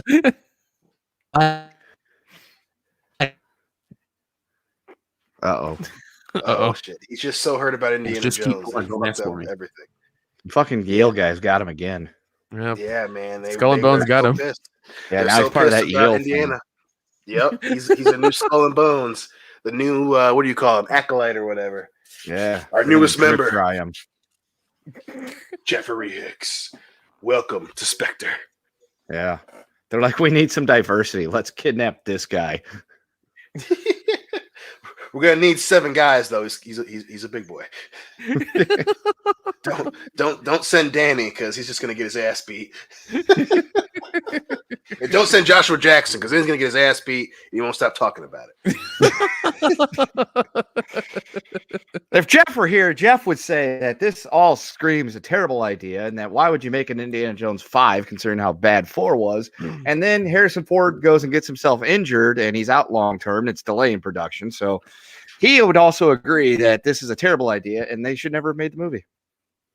Well, I think this also goes back very well to Jeff's earlier question. Why we can't get new characters because of shit like this. You have studios that have already proven that they cannot handle the big job. They can't handle the job that means that there's going to be billions of dollars on the line because they're so busy wasting time on shit like this. And don't get me wrong, if somehow by the grace of the old gods this movie ends up being good, well then hey, we'll say as much. But it's very hard to see that being a possible ending here when they already fucked up the 4th one. And here you are again, instead of coming up with new characters, even if you wanted to stay in the Indiana Jones universe, of relying on fucking old man Harrison Ford while he's an icon to be the fucking flagship of your fucking action film. It's just poor planning, man. And like I said, going back to Jeff's question, this is why we can't get new characters. This is one of the reasons why when they're not too busy focusing on bullshit like checking all the boxes, they're digging up old franchises and trying to make them relevant again, or trying to quote unquote fix previous bad entries in the franchise. So, we should have had either a different character in this universe or something new entirely. But no, they want to fucking almost kill Harrison Ford, or at least rip his shoulders off his goddamn body in an attempt to make him a viable franchise again. So it's just, at this point, it's fucking exhausting. It's so exhausting. Imagine being in the room when they say, we need to make up for Indiana Jones 4. What does everyone look around and go, yeah, it's a great idea? Or does anyone take the moment to think, should we? No. And then move on. No. I know everyone says, yeah, it's a great idea because they want to keep their jobs. That's why. Well, look, all of these damn Spielberg movies are lesser than the ones that came before it. When you got other people directing Jurassic Park, you get Jurassic World, and some people like Jurassic World, some people don't. I think you're going to get something like a James Mangold inspiration homage version of Indiana Jones. And usually when you have a new person come in, those are lesser. And you have to add in the fact that this is so pointless. So this is the most soulless cash grab I think we'll ever see, because they're literally parading out an old man one more time to make money off of his back because he's the last great movie star.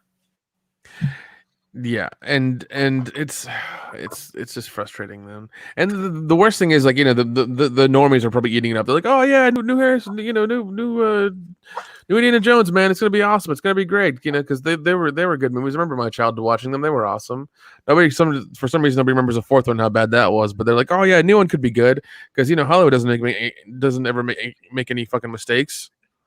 Right. Oh, God. And that's the problem, is like these normies will flock to it. They'll see it coming out on some Friday night and like buy tickets and go watch it, and it'll be like, oh, this wasn't that good, or maybe they love it because they don't know any fucking better, and that's going to be the problem.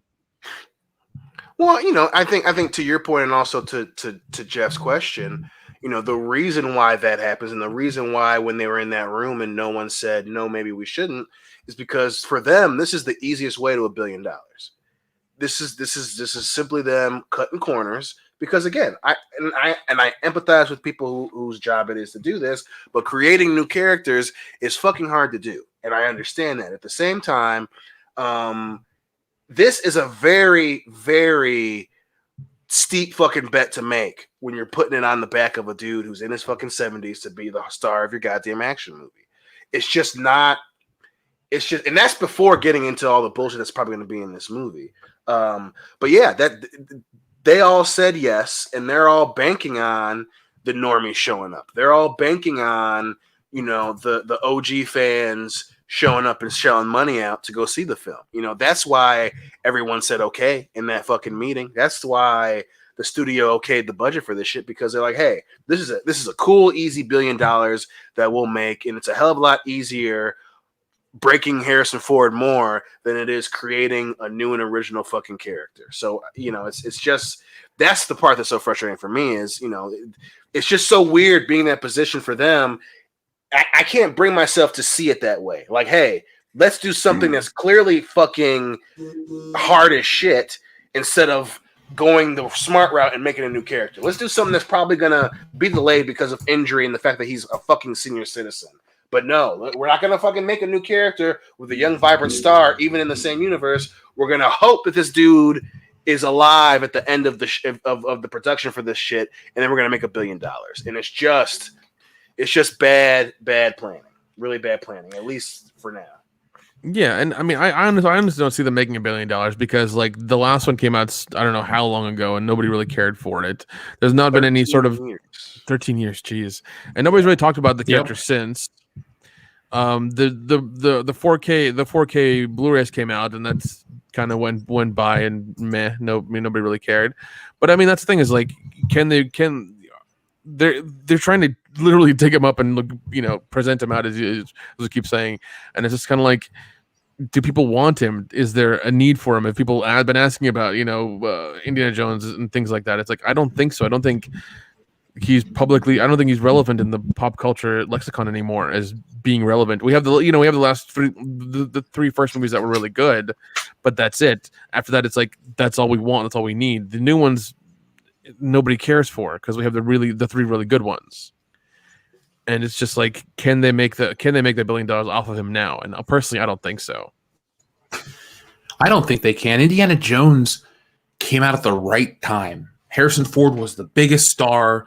George Lucas and Steven Spielberg were still the hottest filmmakers, and it was all these big names coming together to create the greatest thing ever. Now, it's one of three of the parts are there. Like, if anything, Star Wars has proven that you can't artificially manufacture the magic that makes those movies work. You can have all the actors, but you don't look at. They had every element of the original Star Wars, and they still couldn't put Han, Luke, and Leia together on screen. That was a creative choice. It wasn't because Carrie Fisher wasn't alive anymore. That was a problem they had to deal with for The Rise of Skywalker, not The Last Jedi. So they make dumb creative decisions, and this movie is going to be nothing but, hey, remember Marion, remember the Nazis, remember Indy. It's like, it's Member Berries, the movie, Indiana Jones edition. It's not cynical to ask people, how can you expect anything different? We've had this happen with Indiana Jones and with Star Wars. It's cyclical. Give it 13 more years, there'll be another Star Wars movie because of how they do this shit. Right. And at this point, the money loss, it's hard to quantify the amount of money you could have made. Obviously, the sad thing is, especially with this and with Star Wars, is it's still going to show up as 700 million, 800 million, as opposed to, hey, we could have had a $1.5-2 billion fucking movie. It's very few times do we ever see one of those films being justly called out. I mean, Ghostbusters 2016 was a rare occasion because people, they couldn't hide the fact that they spent so much marketing money on that film that no one, they couldn't talk away the fact that they lost $70 million fucking dollars. That couldn't be swept under the rug. But with Star Wars, with the whole new prequel, or not prequel trilogy, the sequel trilogy, they're gonna still say, hey, the first, it made $1 billion and da da da da. No one's gonna stop them and say, yo, you could have made $2 billion. You missed out on way more fucking money. And until one of these flagship properties take a huge nosedive, they're gonna keep doing it. And they're gonna keep doing it because, hey, to them, 800 million is not $1 billion, but it's still better than what we spent to make the movie and market it. But with Indiana Jones, that's why this is so dangerous, because they're gonna market the shit out of this. So who knows how many hundreds of millions of dollars they're gonna spend to get people to come and see the film. And it could very well be a Ghostbusters 2016 situation where they lose 70, 80, 100 million fucking dollars doing this Member Berries bullshit. So it's, fucking Hollywood is it's a gambling addict in Vegas. They just keep throwing until Snake Eyes, So it's, and this one could very well come up fucking Snake Eyes, man. But I mean, they've come up Snake Eyes so many times before, and it just seems like they're just dumb enough. They just don't want to keep, they don't want to say no. That's it's sad to see that, because that's what our entertainment is amounted to. Is just like the same old IPs that keep milking until they're dead. They are essentially a degenerate gambler. They made a bunch of money off of a few dice rolls. Now they keep losing that money back, but they think that the next roll of the dice could win that all back to them. So they keep chasing it. Exactly. Over and over and over again. They're addicts. Yeah. 100%. 100%. They're fucking Al Pacino and Two for the Money, man. They can convince dumb people, hey, yeah, give us money. Let us fucking greenlight this project. Even though, one, we don't know what the fuck we're doing, and two, we're just using copy and paste mentality for the whole project. But they keep fucking up. And when they hit big, it erases the memory of everything else, and luckily, because of our show and shit like that, people are starting to kind of wake up a little bit to Disney's bullshit. But hey, obviously Disney isn't. They refuse to fucking just say, hey, we were fucking wrong. And obviously, when this goes belly up, or if something crazy happens to Harrison Ford and they got to fucking cancel production, they're not gonna fucking learn, and it's just fucking frustrating.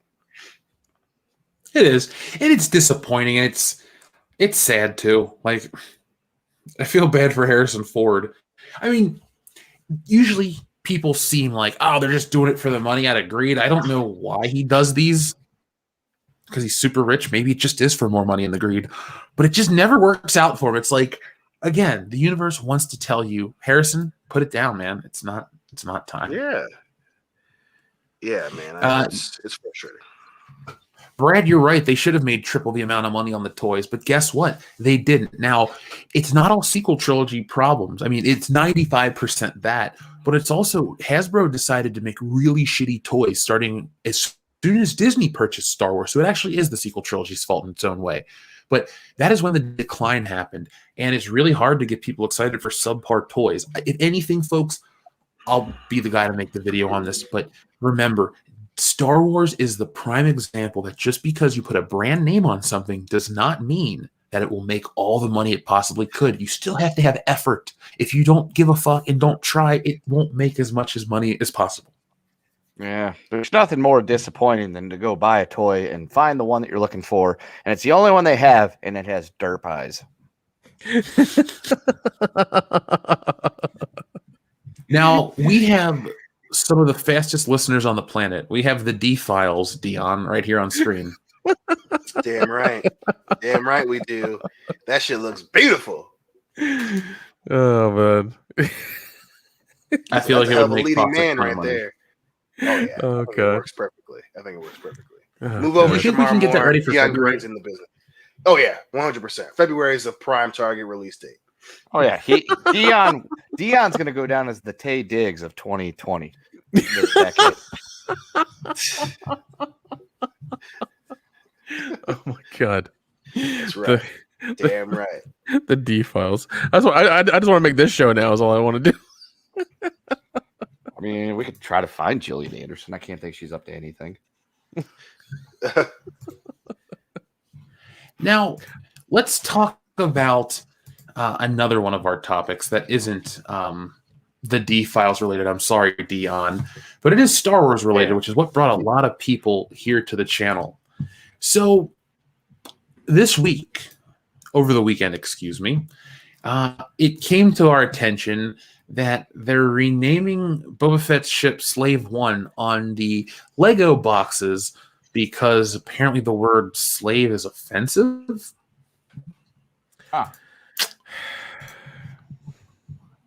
Now, I mean, I know we talk about a lot of stupid stuff, but really, we don't have bigger problems to worry about. This reminds me of the bullshit with Aunt Jemima and Uncle Ben. This is exactly what this reminds me of. Right. You're missing the point.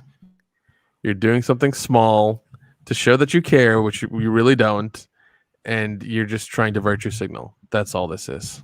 Yep. 100%. What a weird flex, too. Yeah. Well, plus it's like I just love how Disney's doing all this shit. Well, we love character development and bringing you great characters for you and your family to enjoy. Slave. He's not going and making slaves with the shit. It has a very big significance to him and his father's backstory. That's why it's named that. So it's just instead of explaining it, like if someone has a problem with it, yeah, but then to not stand your ground with a great creation. Oh well, we'll just change it. We'll just change it to something else because people are complaining about it. I mean, people are gonna fucking complain about it. Tell them why it's named that. Wow. The irony is going to be when they name it Indentured One. Like, wait. You missed it. Oh God. But so I think there's yeah. So it's the box. The image that's been rolling around online has a Lego box that says Boba Fett Starship on it, and other people were arguing, well, the Lego box says Luke Skywalker's X-Wing and this and that. And it's like, yeah, but they've kind of always marketed the ship as either X-Wing or Luke Skywalker's X-Wing. They've given, the relevancy of that ship because, it's got the 5 stripes and this and that, and it's slightly different. But yeah, this, let me pull this up real quick. Boba Fett Lego set. Because, yeah, it popped up online and I thought this was kind of weird. It's one of those things where sensitivity is not an issue. Like it's an issue they're making out of nothing. Right. Yeah, because it's always been called that, and there's a as Dion said, there's a story behind that why it's called that, and I think that's more significant to the whole Star Wars backstory than anything. I mean, just it wasn't named that because they're just they're like, oh, this is clever, we'll just do it this way. No, it means something. Right. So here we go. Here's the official story. This comes from Yahoo Entertainment via The Wrap. Boba Fett's iconic spaceship has been part of Star Wars lore almost as long as Boba Fett has. You'll recognize it as the unique ship the bounty hunter escaped with frozen Han Solo and Carbonite in The Empire Strikes Back. And ever since its debut in 1980, it's been known in Star Wars media and toys as Slave One. But it looks like fans are going to have to get used to calling it something a lot more generic than that moving forward, because over the weekend, LEGO revealed 3 new Star Wars playsets, one of them based on Slave One. The kicker is the new toy is now known rather blandly as Boba Fett's Starship. Fan site Jedi News first reported this, spoke with LEGO designer Jens Friedrichsen and Michael Stockwell, who confirmed the name was changed at the behest of Disney. We're not calling it Slave One anymore, LEGO Star Wars lead designer Michael Lee Stockwell said. This is Boba Fett's Starship. Everybody is dropping the Slave One name, added Friedrichsen. It's probably not something which has been announced publicly, but just something that Disney doesn't want to use anymore. Slave One was also recently seen in the 2nd season of The Mandalorian and is assumed to be present in the upcoming show, The Book of Boba Fett, though presumably it'll be Boba Fett's spaceship or when he's taking my spaceship, or when he's talking my spaceship. Now, yeah, fuck Disney is normally the mantra of this channel, but this is next level stupid. Yeah, I got 2 things on that one. Number one, they can tell us that we have to try to get used to whatever we want, but we're still going to call it whatever it's supposed to be. And number 2, I think it's funny and quite fucking rich that Disney, of all people, would tell us that we can't call it that, and they need to rename it for sensitivity reasons when they thank the people of that province in China that actually have concentration camps in which they enslave people. I would just like to point that out again, if I may. Please do. Also, the fact that they shrunk Finn on the poster, yeah, that's that really tells you a lot right there. Everything you need to know, actually. Yeah, man, it's this that's what makes it so infuriating more so, right? Because it's like in the grand scheme of things, it's like, yeah, it's not the end of the fucking world, but at the same time, it's the fucking principle of the matter. Like the ship has a name. It specifically has a name that's significant to the character and his fucking father, and even more so to the fans. Hey, obviously the extended universe, but the ship's name is significant more. It's on the same level as the Millennium Falcon. Just because the Millennium Falcon today doesn't have some kind of negative connotation fucking to it, it would be very weird, no matter the reason, to just call it Han ship. And this is on the same level. It has a fucking name. To just take it away after decades of it being significant, it's just a very fucking ridiculous thing to get up in arms about and change. It's not like it's a slur. It's not a slur. It's not referencing a certain group of people based on a nationality, an ethnicity, a race, whatever. Obviously, the word slave isn't something that people use while they're talking about their kid's baseball game. I understand that part. But also, again, in the context of the film, you get it. He names it that because they were a slave, and then they were no longer slaves, and they became 2 of the best bounty hunters in the history of the fucking galaxy.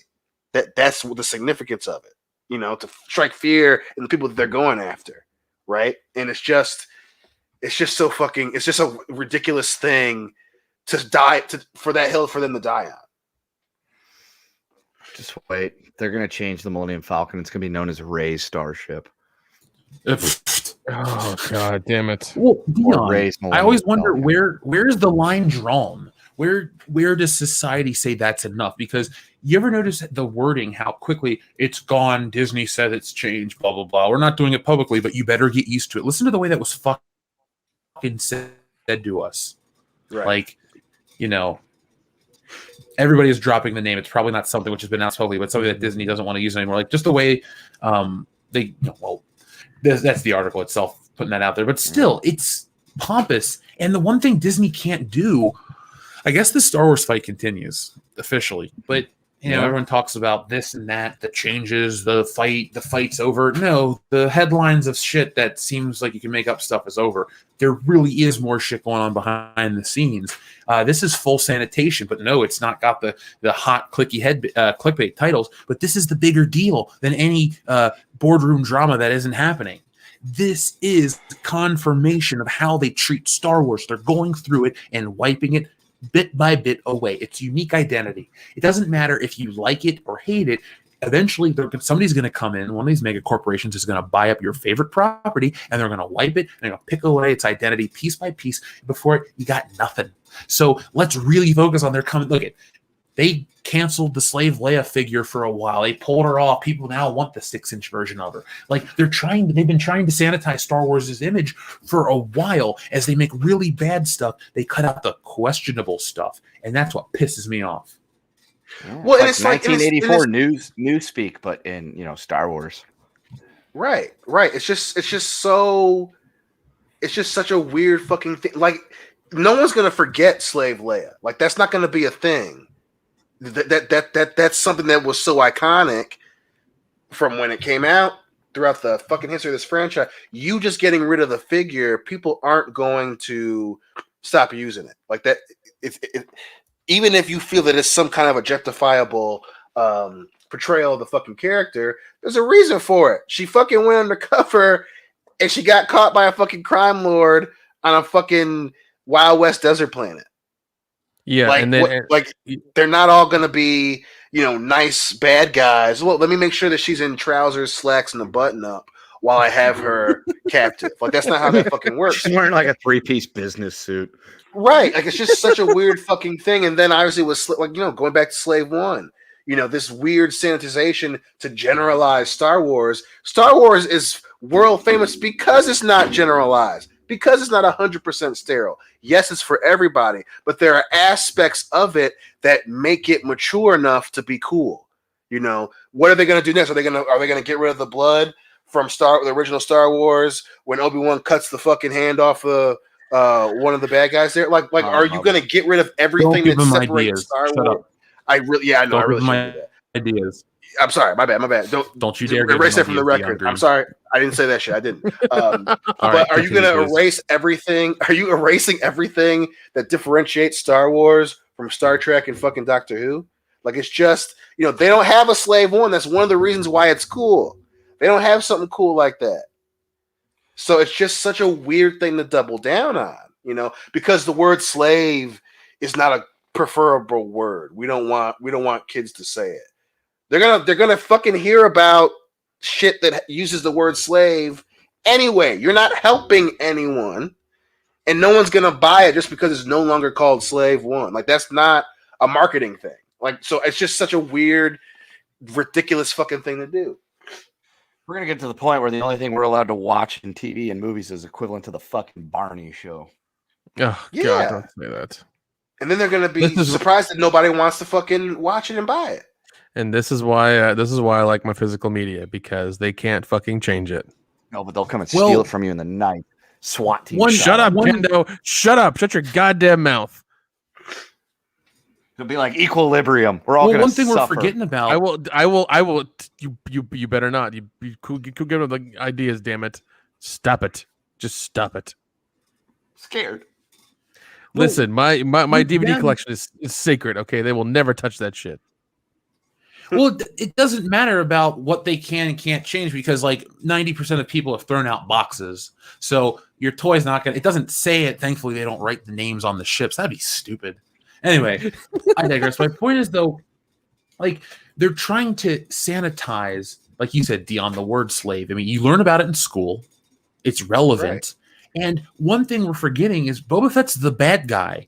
Can Disney stop trying to fetishize the bad guys by making them heroes and we gotta sanitize it, because all they're trying to do is sell Star Wars to younger kids, which, okay, Star Wars is cool. Shouldn't it be sold to young kids just because it's cool?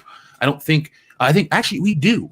We have 40 years of market research that the name Slave One is not offensive and does not cause damage and does not hurt a brand.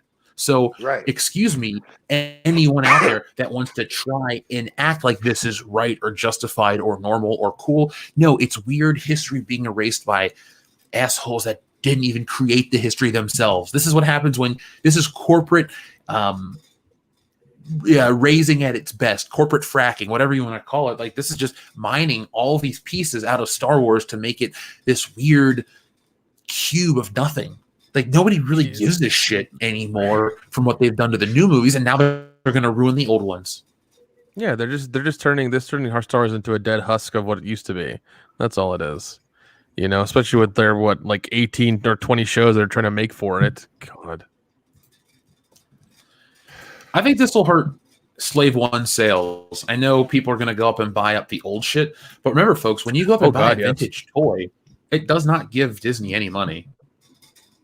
So, if you went on eBay and bought yourself an 80s Slave One or something, that's not, giving a dime to them. But do what you want to do. Yeah. Yeah, man. It's like, I don't, and that's what makes it such a hot button thing, because it's like, yeah, I mean, no one's trying to defend using the word in a derogatory manner, right? We're not trying to get kids to be like, hey, I'm okay being a slave, right? But it's weird because you get rid of that and it becomes like another corporate bureaucratic bullshit red tape thing where it's like, yeah, that's a word that not everyone likes. Well, we'll just get rid of this. And then it's on to the next thing. And then the next thing. And the next thing you know, nothing is original anymore. Nothing has that defining quality that makes it cool or makes it worth buying. If it's just going to be, Boba Fett's ship and he never says the name of his ship, it's in terms of being a movie fan, that's going to be fucking weird. Like, is he never going to say the name of his ship? That's like Han not saying the Falcon. Yeah. You can only say my ship, the ship, get to the ship, especially when that specific thing is so iconic and related to the character. So that's going to create other issues with the fucking show when he just refuses to say Slave One. It's like, what? Like, what are we, like, why are we, what are we doing that for? Like, what? You're protecting something that's not an issue. So it's just a fucking snowball thing. It is. Yeah, and with the show, the Boba Fett book or whatever it is, are they just going to not? I guess that's what's going to happen in that show. That they're just not going to say Slave One. Is going to say his ship, my ship, the ship, that thing over there. Go to that. That's all that's going to happen. It's going to be dumb. It is. I think at the end of the day, there's a great question. Somebody had in the chat. Why would you buy an IP just to screw it up? And the only answer is to not be offensive. But can you give me a good reason why any of this shit's going down? Because it's just spitting in our faces. It's pissing everybody off. They think that it still could make money and they can make a cultural change. Yeah, they want to make their cultural change, but through the 40-year-old property that apparently had problems, which apparently for 40 years it never did until these assholes got a hold of it. So yeah, not standing up to governments that actually have slavery. No, we're not going to do that. No, we'll just thank them. Yeah, we'll just thank them. An official fucking thank you that they sent out to the people of Wuhan or whatever for Mulan. But we're gonna get rid of Slave One. That's the change in the world we're gonna make. We're not gonna stand up to actual racial injustices by keeping our black main character big on our poster. We're gonna make him smaller just to make everybody else happy.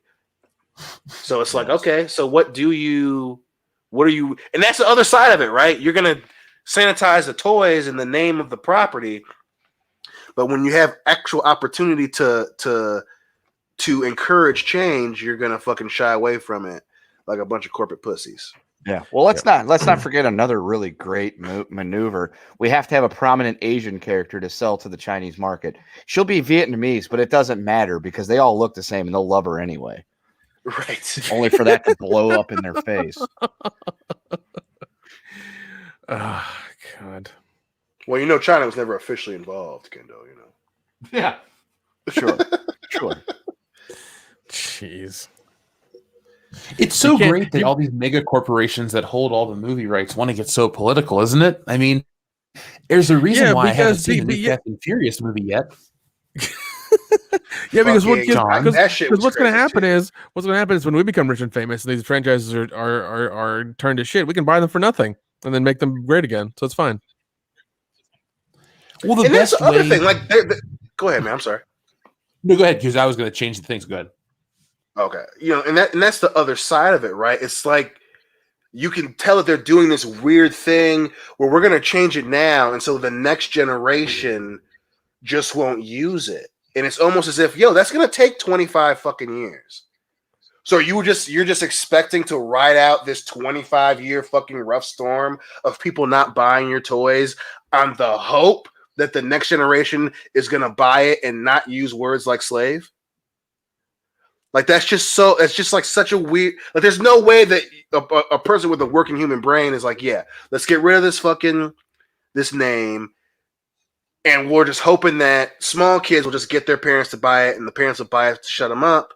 And then when these fans have disposable income, they won't give a shit. But it's like, what about us? This shit is worth $4 billion to you because we spent a bunch of money on Star Wars. So it's just a weird, like, I don't get the plan to that. I don't understand how you're tossing away hundreds of millions of dollars now for possibly hundreds of millions of dollars 25 years from now. It's just billion. Yeah. There you go. Billions, even more so, man. It's just so fucking. It's such a strange business plan. Well, I know people, they want to say, well, you're just a small vocal minority, but okay. Let's say everybody that's a subscriber says no more Star Wars. And that means the next generation. That's hundreds of thousands of people in the Phantom Menace.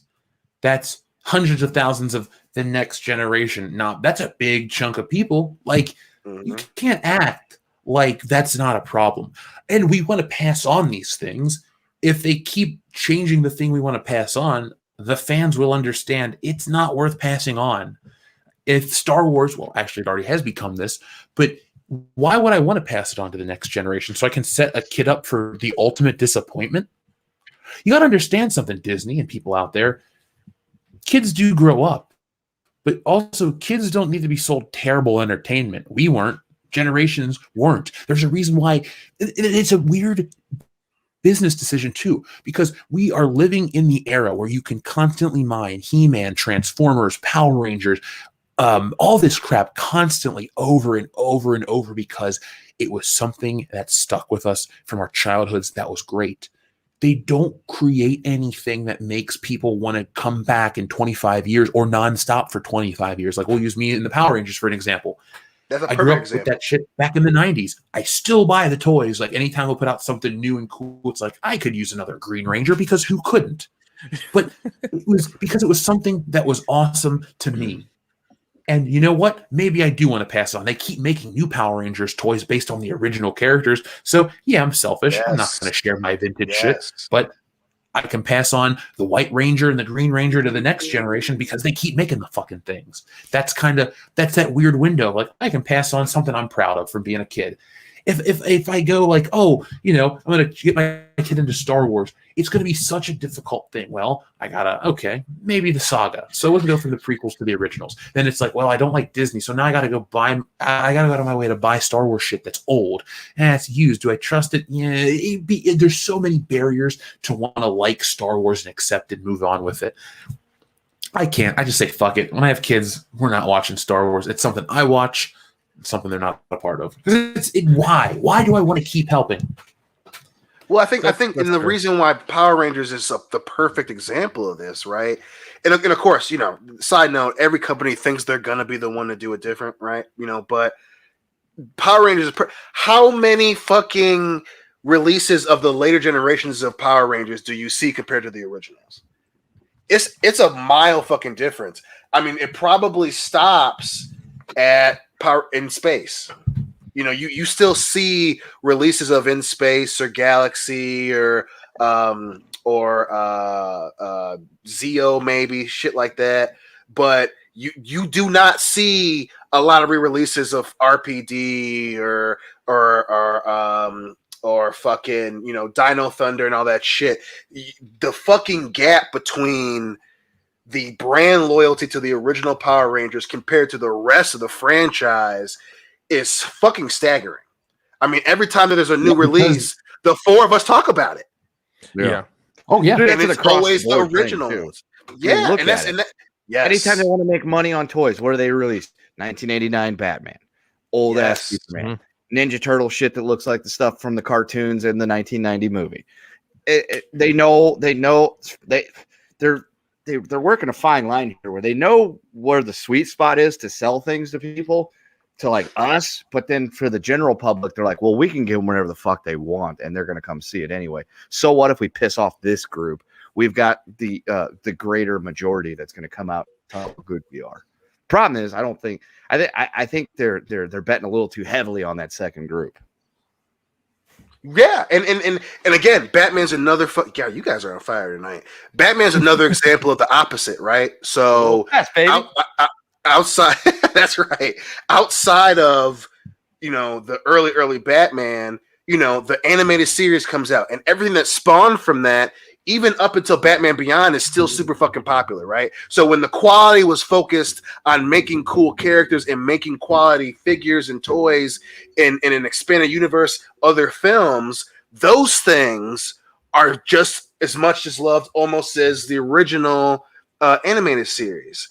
So you would think that they would focus on what we learned from Power Rangers and Batman and Superman, and stop doing this bullshit with, well, let's just get rid of Slave One. Because if you showcase a loyalty to that original property, it's a lot easier to get people to give it to their kids or get them to share it with their fucking kids. So yeah, how many fads have passed in the last 25 years since we've been adults that aren't being brought up again? There's no, sure, you might hit a sweet spot with this not Slave One toy, but those kids are going to grow up, and when there's nothing specific and cool about it, they're not going to keep buying it when they have disposable fucking income. No one is fucking going head over heels for the fucking little pygmy pet things anymore. No one's buying that shit, right? That was a huge, quick fucking fad. Pokemon what I'm was a cool thing. What's that? Is Baby Yoda clogging up the shelves? Like, they're trying to put out some more Star Wars stuff, but the Baby Yoda stuff has just reached a weird critical mass. Yes, it really has. Because I do love that shit. I do love the way that happened is because like they made this character and then there were no toys for it. Everyone's like, we need something for this. This thing is fucking awesome, and they make everything for it, and then it's too late, and like everyone's over it already. It's like, now we're done now. It's fine. But yeah, Yu-Yo, that's a perfect example. The Zords from the original series, people go fucking nuts for that shit. No one cares about the Zords from Dino Thunder. And they're not going to change the name of the Zord to get people to watch them or to buy them, the small kids to buy them. They keep that loyalty of the fucking Zords, and adults fucking go nuts. And it's just... And it's going to be interesting to see where Baby Yoda is in like 5 years, because that's very clearly, like, D2 fucking loves Baby Yoda, but he's 7. And if you're banking on him to only like Star Wars because of Baby Yoda, when he's no longer in the shit that looks like babies, what are you going to do? If it's just Boba Fett spaceship, they're not going to make money. Exactly. If it's just Boba Fett spaceship, there's nothing cool. It looks cool. This is a gamble, but again, it's like, well, it used to be called Slave One. Every kid that's like a teenager's gonna be like, that's fucking cool. That sounds cool. But they changed it. Well, I don't really want it now. Yeah, exactly. And you're saying about passing things down to our kids and like the fandom medicine, in that generation. It's like, I think, if and when we have kids, they're all going to be fine because we have a bunch of, cool shit to show them. So they're going to be all right. They're going to grow up with all the good entertainment. So they're going to grow up properly. It's going to be okay. But everybody else who, is going to like force all the Star Wars on them and everything, that is going to have a problem. Especially all the woke media from, God knows when, and just it's going to be a shit show. Because you're not going to be able to show kids like goes to 2016 in 10 or 15 years, they're gonna be like, this is boring. This is horrible. None of this makes sense. Why are you showing me this? This is not a good movie. It's not gonna resonate with anybody because it was such a part of that time period in that year that it's not going to be able to get out of it. It's not going to be able to shake it. So. Well, the fans won for the most part with remembering the legacy of those films. No reboots, reimaginings, removing. They're there. They suck, but that's it. Now, here's an excellent question. Are they going to change the name of the Death Star? Death is a bad word. Are they going to go back and cut out the Death Stick scene? Is Anakin going to be allowed to kill the younglings on Disney Plus? Who knows at this point? Who knows at this point, honestly? He'll still be allowed to kill the younglings, except for they'll just say, oh, he killed them, and it'll just be referred to as off-screen happening. And then the Death Star will be renamed the Happy Moon. The destruction sphere. It's all it'll be called. The Empire's weapon or something like that. Or they'll come up with something really sanitized and stupid, and they'll put that little baby's face on it, like from Teletubbies, and everything will be okay. And let's not forget, Shmi was bought as a slave before she became. Oh yeah, we can't have that anymore. Yeah, exactly. So that's going to be a thing, right? Because he didn't. Yeah.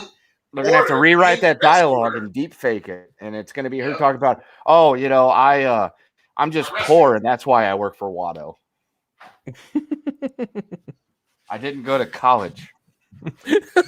No, you're right, Kendo. Right there. That's what it's gonna be. And it's not gonna be. Go to school. Liam Neeson's not gonna be rolling the dice to try to get Anakin out of slavery. It's gonna be, yes, if I win this, Anakin gets to come with me, and he was no longer gonna be a poor child. He's gonna be a college student. Yep, that's how it's gonna be.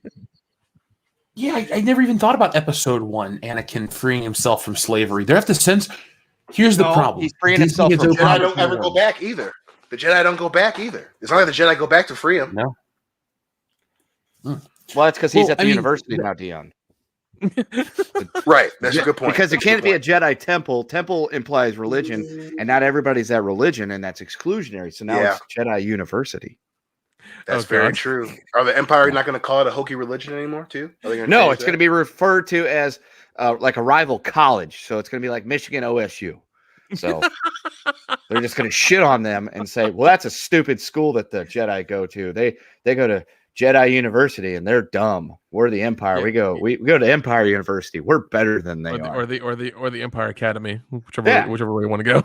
Yeah, they'll figure out a way to make it kind of clean and starting Elliot Page. Oh, yeah, and they're like, Anakin's been freed from poverty. He got a scholarship, and now he's studying gender studies in a galaxy far, far away.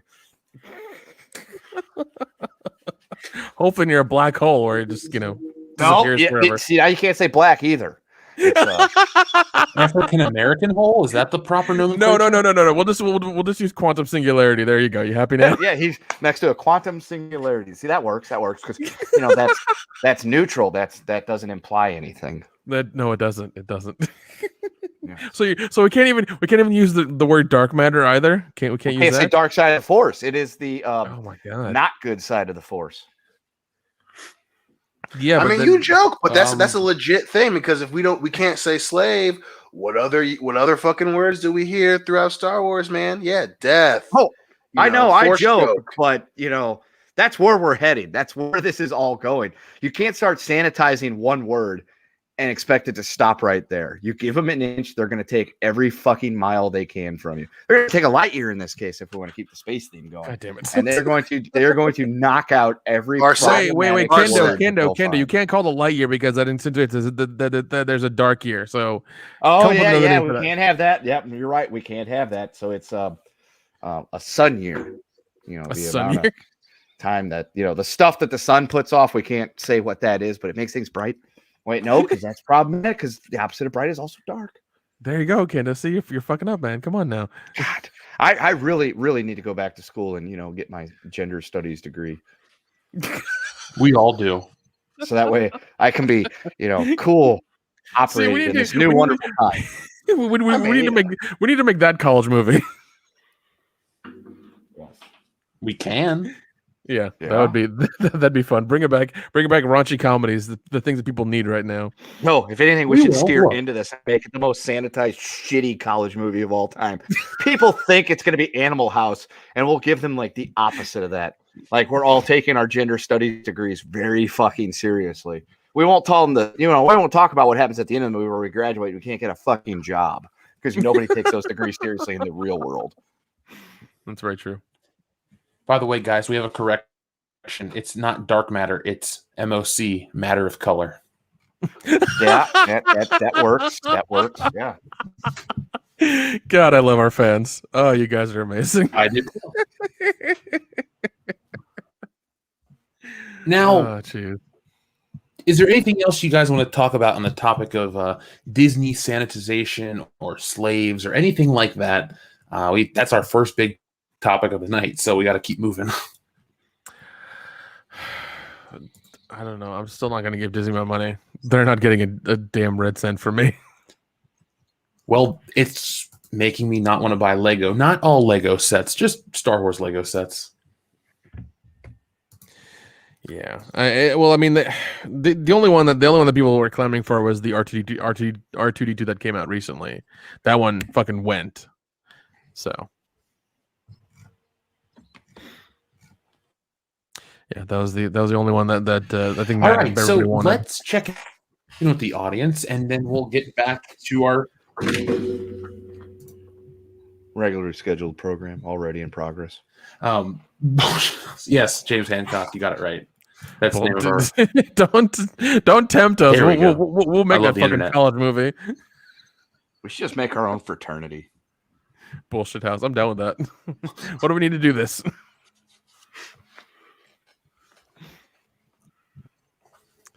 I'm down.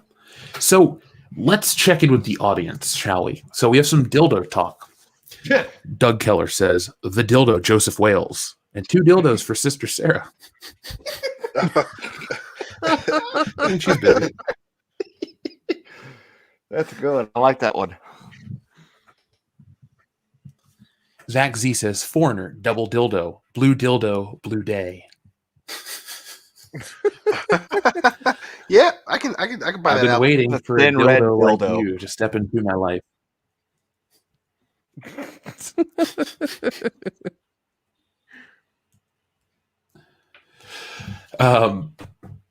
Zach Z, thank you very much. Doug Keller says, I like. Oh, we already read that one. Thank you very much, Doug Keller. Mega Dragon says Tyler Perry's Medea dildo reunion. Dion, would you watch it twice for the Oscar? I mean, yeah, probably. Yeah, I think it's a safe bet. Now, is the dildo shaped like the Oscar that he won? It wasn't for a movie. That was what your dildo wasn't for, a movie? That was a different award. Oh, I didn't know Pornhub gave awards. Yeah, it's called the Cockies. Oh, okay. They're like the Slammies, but more prestigious. Right. So, Doug Keller says the greatest sequel is Rush Hour 2. Thoughts? It's a great sequel, but it's not even near the conversation because there's a lot of silliness in that movie. I fucking love Rush Hour 2. Fucking great, hilarious sequel. But yeah, it's not in the same boat. Roger H, thank you very much for your thumbs up super chat. Modalicious says dildo in the cupboard. What do you guys think of that movie? That's hilarious. It's a way different movie because it makes me think of that little kid a hell of a lot different. Oh boy.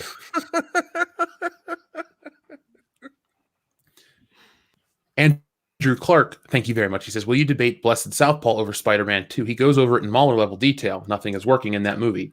Thoughts? Probably not, because of how I think he was in our Facebook group and caused some problems. So I don't really work with people like that. But thank you, Andrew.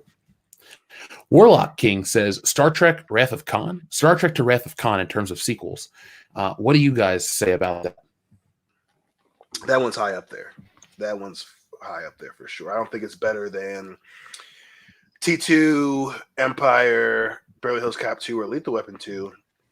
But it's probably, it could be, yeah. Wrath of Khan's probably the next one. I mean, it's probably 5 for sure. I prefer Wrath of Dildo myself. Wrath of Dildo. Yeah. Well, I don't think you'd be a big fan of Dildo of Khan. Both are which incredibly different movies. Yes. Ricardo Montalban has a way different future if he makes the Dildo of Khan. Instead of screaming Khan, there's just this loud vibrating sound. Oh, God. It's rattling on the fucking glass. That'd make a great movie. All just staring at it wide-eyed and horrified. That would be awesome. Oh, man. Say it. You are my friend. I am and always will be. Oh, God. That's a very different scene when Dildo. Yep, that is. That's a super different scene. It's a lot darker too. Yeah. Like, dude, you're dying. Fucking take that out. Put your pants back on.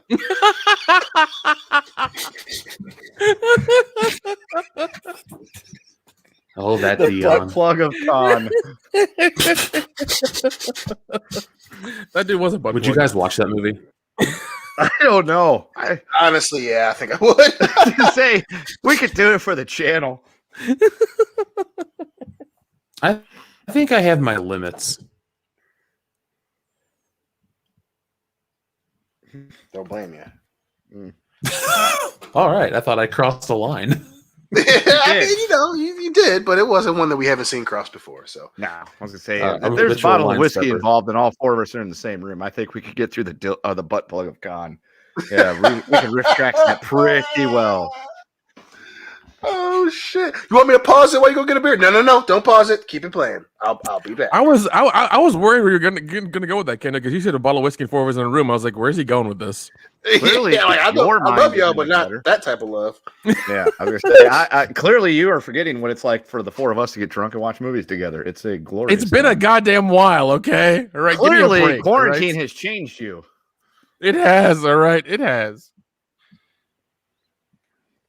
We like you, Nick, just not like that. I know. I'm staying quiet for a reason, Nick.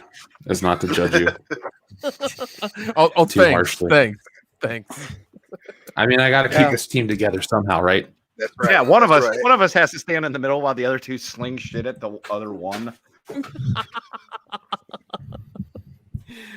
Stop focusing on the shit element of our name. Yeah, can you can't use shit anymore? It's offensive.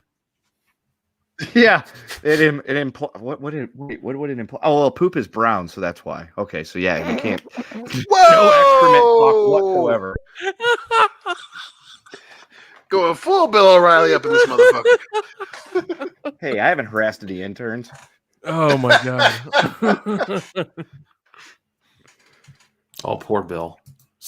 But no one. No one. Didn't he write a bunch of like alternate history books? You know what? I'm not sure about that. I know he did have a bunch of other weird ass books, but he could have. I wouldn't put it past him. Folks, if you're listening in the I'm just chat, not if he a wrote fan. alternate history books, tell us and then send them to us. Don't, because Joel tried to get me to read one of his books, and I said no, thank you. Yeah, that sounds pretty on brand for Joel. Yeah. Well, duh. Well, he is the training expert of the Kakalackas. That's true. By the way, I forgot to take the picture of Appalachian Road. I saw one on the way up there, so next time. You're clearly not as much of a fan of Nick as you say you are. I'm not at all. Wait, what did I just admit? It's not important. It's not important. Love you too, buddy. All right, what do I have to sign? Just give me the paper. Oh, man. So back to the audience. Our friend who sent one, Nelson the Gentleman, says, was going to give this to Gary on FNT tomorrow, but he almost never reads my super chats. Also, he, Ryan, and Jeremy all did Doom Talk Dirty a little while ago. I'm not involved. I don't really know. I haven't streamed with any of those guys either ever or in a long time, so I'm out of the loop there. I mean, I hear the things. It's publicly posted, but I, We have fun outside of the drama. That's why we're able to laugh about 12 years of dildo and all this other bullshit, because we stay away from that stuff. Yes, and accuse each other of very, very terrible crimes. He also says you're too white for the clan, Kendo. That's probably true. I mean, if they knew the people that I associated with in my personal life and public life, they'd be very upset with me. Yeah. The stunning and brave Paisley Hidalgo. Earlier this afternoon, I saw a Pawn Stars meme that went like this: "Everybody, free Britney. The universe, best I can do is free Bill Cosby." I have seen that one too, and it is great. Oh, that that's one is good. a fantastic one. God damn, dude, this is a spicy ass show. Yeah, spicy. Yeah, well, you know what? Let's start talking about Bill Cosby being freed, because this is all right, Nick. I'm going to get into this in more detail, but this is a Nightmare on Elm Street come to life. Oh God, do you remember? Yes, I do. I know. I know. Freddie got off. I know. Yep. I know. It was, oh God, really? Yeah. Now, I don't think the parents are going to reunite and capture Bill Cosby, because the parents of these women are probably dead by many years. But I don't know. He may get set on fire by the end of the week. We don't know. I mean, are you insinuating that Bill Cosby's going to come to us in our dreams and try to assault us with pudding pops? Because I'll be very upset. Yes, I mean, that's also very on brand. Probably. I mean, it is. We are in the worst timeline. It is 2021. So I mean, sorry, that picture. Oh my God, dude. Yeah, fuck this guy. Oh my God, fuck you, Bill Cosby. So, are you ready to hear this? I think so. Yeah. This comes from the Associated Press. Pennsylvania's highest court threw out Bill Cosby's sexual assault conviction and released him from prison Wednesday in a stunning reversal of fortune for the comedian once known as America's Dad, ruling that the prosecutor who brought the case was bound by his predecessor's agreement not to charge Cosby. Now, that's just the beginning. Cosby, 83, flashed the V for Victory sign to a helicopter overhead as he trudged his way into a suburban Philadelphia home after serving nearly 3 years of a 3 to 10 year sentence for drugging and violating Temple University sports administrator Andrea Constant in 2004.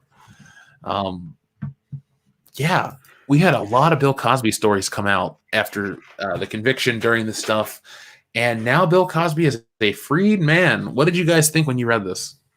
Bullshit. That is absolute bullshit. Yeah, because 100% bullshit. 100% bullshit. And we wonder why victims of these things find it hard to come forward. Shit like this. Yeah, when no one's held accountable. Well, this just goes to show you money can get you out of anything. Yeah. I doubt that dude's predecessor did the fucking goodness of his heart. No, he was trying to make a name for himself. Yep. Okay, so let's break this down a little bit, because I have a couple of serious questions about this topic. Now, how do you think this, or what do you think will be Bill Cosby's legacy? Will Bill Cosby's legacy be affected by this, or do you think this being overturned, will people start to see this as innocence and therefore maybe try to forgive Bill Cosby retroactively? No. And I cite one very, very prominent case, the People versus O.J. Simpson. He was found not guilty, reasonably so, and people still hound him to this day, claiming that he's a murderer. So I would like to think that in the same case, while Bill Cosby has had his conviction overturned and he's been set free, that the plethora of evidence will show that he probably did all these things he was accused of. And it's not like he's going to be on TV making commercials anytime soon or anything like that. I feel like it's one of those things. It's like, oh, Bill Cosby's in free. Don't talk to him. I don't know. If I see him in a Jello Pop commercial in the next 6 months, I'm a freak out. I don't think those things exist anymore. Hey, he's out. Anything can happen. Anything can happen. All right, I'm just saying. Like, hey, remember 90s Jello pudding pops were a big thing. Bill Cosby's free. We could probably get him. He might need the money. I'm just saying, like, weird shit has happened. I'm not gonna put it past anything. Just saying. Yeah, man. I think it's going to be a little bit of column A, a little bit of column B. You know, you're going to have those who are going to see him as, oh, well, they let him go because it was a da-da-da-da, and they're going to say that he's fucking innocent despite what he said, despite the crazy amount of people that came forward. You know, and then there's the people that aren't going to research it and aren't going to realize that he wasn't released because of some innocence. He was released because of a fuck up by the goddamn district attorney. And you know that I think luckily, you know, with the internet, a lot of people will see it as it is a fucking miscarriage of justice, and there's gonna be that small contingent though, the small contingent that's gonna fucking move the goalpost for whatever reason. And he was released because he was really innocent, and we said all the way along, and those people can go fuck themselves. Now, here's a question for you too. Does this push back everything with Me Too? Does it kill that cause? Does it hurt that cause, or does it strengthen that cause? I mean, it puts a fucking decent dent in the armor, I would say. Yep. I don't think it kills you, but yeah, it definitely hurts it. Yeah, for sure. But I mean, we'll see what happens with this. I mean, and he's not going to go back to jail, so he's going to kind of, you know, be around until whatever. So. Well, I don't think you'll ever see him on TV. I don't think anyone's going to give him the platform to say Bill Cosby speaks his truth. Like, who the fuck would ever do that? He's not going to do the press junket. Listen. All this man needs is a mic and internet connection. He can have his own podcast in like a day. Okay. Bill, these pudding pops taste funny. Ball. Yeah, I'm just saying he can have a podcast up in a day if he really wants to. Yeah. And I'm sure if he does, Spotify will catch it real quick just so they can make the money off of it. Yeah, I mean, not really. Not this case. There's no story. Like, he doesn't have anything to talk about. There's nothing he can tell or sell or do. You can't. I know every day you say, "Oh, Jeff, you can't do this." The Twilight Zone happens. The world gets shittier and shittier. But like, what is his story? What is his podcast? What is his anything? I think this goes to show you how fucked up the law can be, but it also, again, money can get you out of any problem. And the court of public opinion, I think, will be much harsher than whatever this bullshit was. Oh, yeah, 100%. 100%. Yeah, I mean, yeah, the court of public opinion, as we've seen lately, is, it seems to have a lot more power than most things. Yeah, I mean, but it's also fickle at the same time. So yeah, that's very true. Fallout from this is going to be all over the fucking board. Yeah, it is. Darth said that's a terrible idea for a YouTube channel. No one should ever do that. Oh no! By the way, Fatty, I totally read that in the Eddie Murphy voice. That's why I put it on screen. Yeah, you broke me. It's just so weird to hear this shit, you know. Mm-hmm. He was released. Mm-hmm. Oh well. Yeah, as we've learned in this show alone, the justice system is really fucked up. Oh yeah, it doesn't matter. Yeah. Oh well, I mean, yeah, there's nothing we can do about it now. I mean, we'll see what happens with him and stuff. So. Yeah. Well, you guys are, yeah. We'll just move on. So let's see what the I want to talk about. Yeah, there's nothing else to say. It's like, this sucks. He's an asshole. That's it. He did some bad shit. The point is, like, there's always, like, it's like the Freddy Krueger thing. Like I said, though, he gets off for doing all this terrible shit on the technicality. Now this comes out. Oh, I made this deal. The technicality. It's just kind of like, man, we should take an introspective look at how things get done here, because you always put the spotlight on the big cases like this, and the big cases like this going to show you money gets you out of this shit. It's kind of messed up. Yeah. You got enough money to buy good lawyers, you can get out of anything, man. Mm-hmm. I could quote another famous case, but I'm not. I'm going to let that one go. So, thank you, Fatty. Now, Steven Kraft says the Cosby dildo. Too soon? No.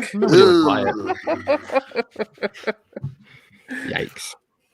I did see how I did see the other week the Cosby Show's on in syndication. I thought it was weird that it was still on TV. This was like, what, 2 weeks ago? Yeah, I saw it on one of those weird Pluto channels. Oh, yeah.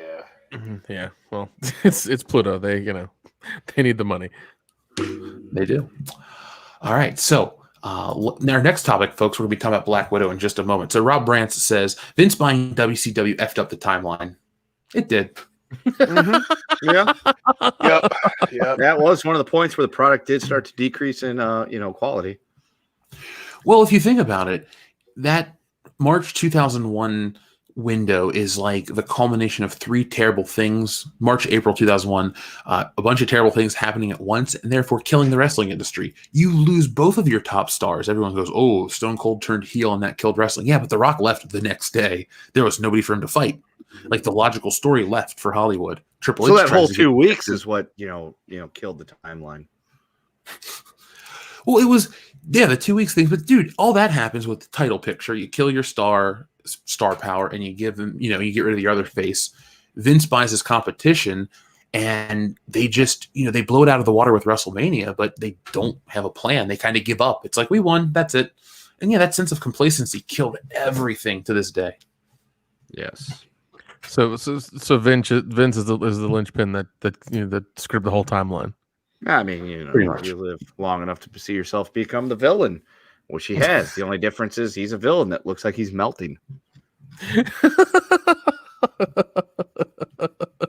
Well, you do that when you get behind the alley Botox, so. He's looking. Yeah. I wouldn't say that he's looking rough because, he's looking rough. I would say he's looking rough because it's like, dude, you are making some poor decisions in the cosmetic department. Yeah, why are you getting cosmetic surgery when you're that age any fucking way? Yeah. He still thinks he looks, he wants to look young. He wants to look like he's, 40 again or something. I don't know. No. Daniel says, Hollywood is littered with forgotten corpses of lazy sequels that tried to ride on the coattails of genuinely brilliant groundbreakers like Alien, but I'd rather have the old open cringe money grab to the lecture screed. Yeah, I would rather have that than being lectured to. Now, Daniel, isn't there a window where you can do both? Where you could have a groundbreaking movie that, like Star Wars is that weird thing where it's groundbreaking. It's great. It's deep. It's commercial by proxy. And it's also, it's inspiring, not lecturing. It's interesting. You can watch a movie or read a book or deal with any of this shit and go, oh, I'm inspired because the characters do something that makes you want to better your situation, change your situation, go on an adventure for yourself.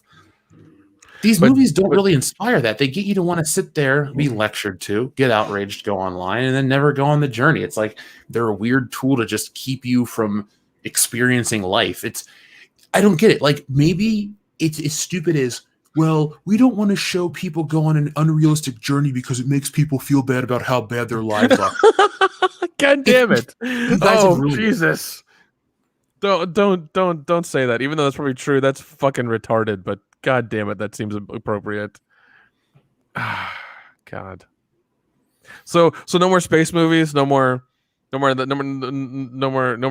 and none of that shit because it's too unrealistic and it'll give people depression and they'll have to take Zoloft and they can't do those things that we have to stop making those movies altogether. That's what's going to happen. 4. Oh God damn it!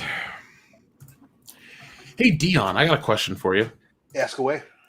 How do you think Cosby will be looked at in Black society now? Because it's always a little different, you know how the OJ stuff was talked about. Yep. Where do you think he'll fall specifically there? Because I've always Bill Cosby's always been like elevated to this status that I never liked because his work, I hated his shit. But it meant a lot to a certain group of people and it got elevated. What do you think because of this, he'll come back in that community? Or do you think it's just kind of like, he's just too old and too passe and people have moved on to other things and it means something else? I mean, I think it's gonna be a little bit of both. I think especially with everything culturally now, especially in the Black community. I mean, you're gonna have that contingent of Black conservatives, who don't have the best habits in terms of researching those things, right? So I think you're gonna have that contingent of folks are going to still back him and try to elevate him back to, or at least close to where he was amongst black folk. And then I think there's going to be the other half of it is going to be like, yo, we're at least aware of the shit that he did, and that's going to especially younger black people, a lot of them that do follow these type of things aren't ever going to have him back to where he was culturally, especially in terms of the fact that he's already old. It's been decades since he was super popular. And then that definitely is going to reiterate the feeling that so many other people have that he's super out of touch. I mean, obviously, listening to him speak during that whole fucking process, the dude he was more out of touch than your usual old ass black guy, right? So there's going to be a split. I don't know if I'd say 50-50, but it just depends on on how many of those people are going to be vocal about it. I mean, Twitter's already a fucking crazy place, and there was a lot of conservative, or at least portraying themselves on Twitter to be conservative black people who were already spouting this is a good thing, and he was his rights were violated and all this other shit. So it's I think that's going to be just as much of the Wild West as everywhere else. Well, everything's a shit show, and the Cosby Show always presented like this weird. Let's just do a quick comparison. Cosby Show, Fresh Prince of Bel-Air, both showed ideal situations. One was represented as an idealized what people should strive for in an almost weird, sanctimonious isn't the right word, but like a weird reverent way. Like it was meant to be like a weird inspirational tool or something. And then the other one is just played for laughs, like the Fresh Prince. And I never could take the Cosby Show seriously because the times I would watch it, it was like the Danny Tanneriest Danny Tanner moments, but like in a weird, unsavory package. Like I could never grab onto what that show was supposed to be. And it's one of those things. Remember how we got that super chat once? Like, how do you guys feel when they sell you a movie that you're supposed to be into? Like, that's kind of what I've been told about the Cosby Show. And I'm just like, no, it's never been that for me or anybody I know. I've always been told it's like this important landmark and this and that. I could be out of touch. There are other relevant shows that I hate, like Friends, but he's always been like this face of something. And today's that day. People will, I don't know, today's the day either everything shifts to being remembered as just that guy, or this like weird window where people magically forgot stuff, or at the end of the day, it's retarded that we're here right now. Well, listen. There's always the sad thing is, no matter what community it's in, there's always going to be a contingent of people that are downplaying the actions of someone like Bill Cosby, and that's the thing that's always very frustrating. But like you said, I think he specifically was in a good spot because he was essentially the opposite of Richard Pryor. Richard Pryor was this dude that would talk about fucking people and taking a shit and all this, and then you had Bill Cosby, who for a lot of people who was really funny, but he was the clean version. So that cultural relevancy propel. Like I wasn't a huge Cosby fan. My parents liked him. I was more into the when he had the later Cosby Show where it's just him and his wife and they were old and shit. That one was kind of, I remember certain parts of that. I was never really into Bill Cosby. I was an Eddie Murphy fan. So, but it's just, to that point, there's definitely going to be of people holding on to that relevancy that Bill Cosby had 30, 40 fucking years ago. And the sad thing is a lot of those people are going to defend him. So yeah, I think it's just going to be tough. It's going to be interesting to see the reaction, because it's just such a fucking fucked up situation, and like I said, personally, I don't think he's going to go back to that. Whether whatever side of the feeling you are on him getting released, that's just what he did was fucked up, and he's just not going to go back there. Even especially with younger people being more aware of what the fuck went on. But it's going to be weird, man. It's going to be weird.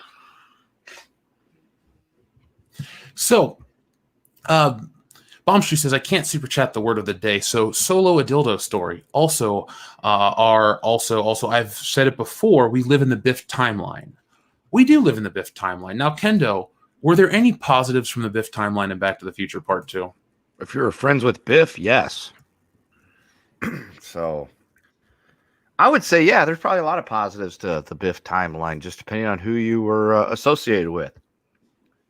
Me being somebody that would be friends with Biff, yes, it's all positive.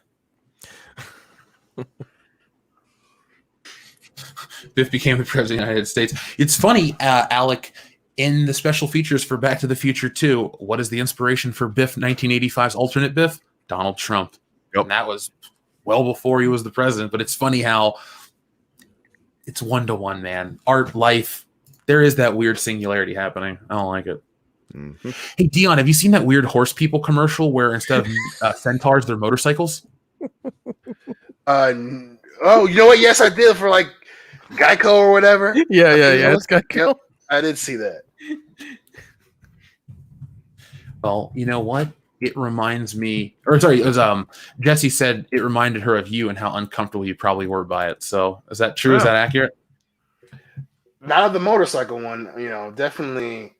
the other horse shit, yeah, but motorcycle one was, I actually kind of giggled at that.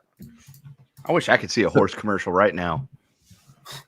I do too. I mean, you can look at this motorcycle. Isn't it kind of crazy? I don't know. I was preferring.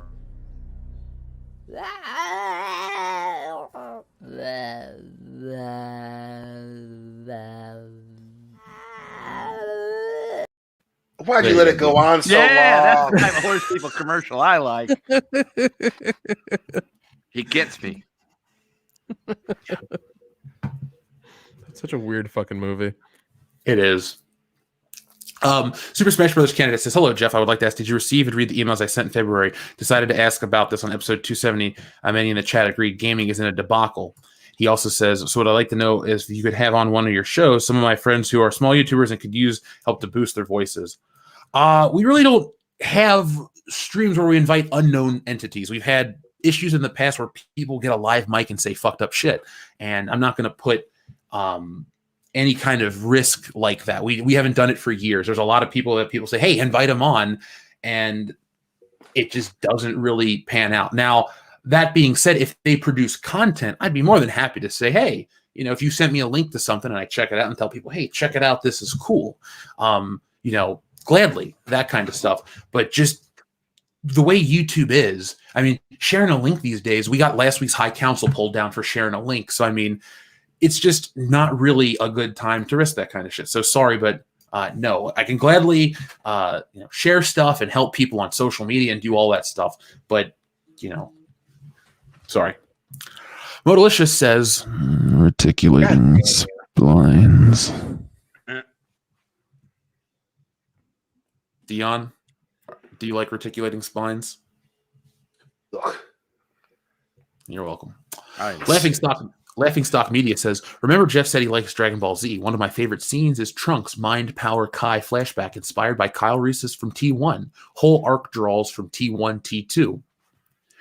Laughing Stock Media, that's something I dig about a lot of Japanese art is how it was inspired by Western stuff, but it was inspired by the cool Western stuff.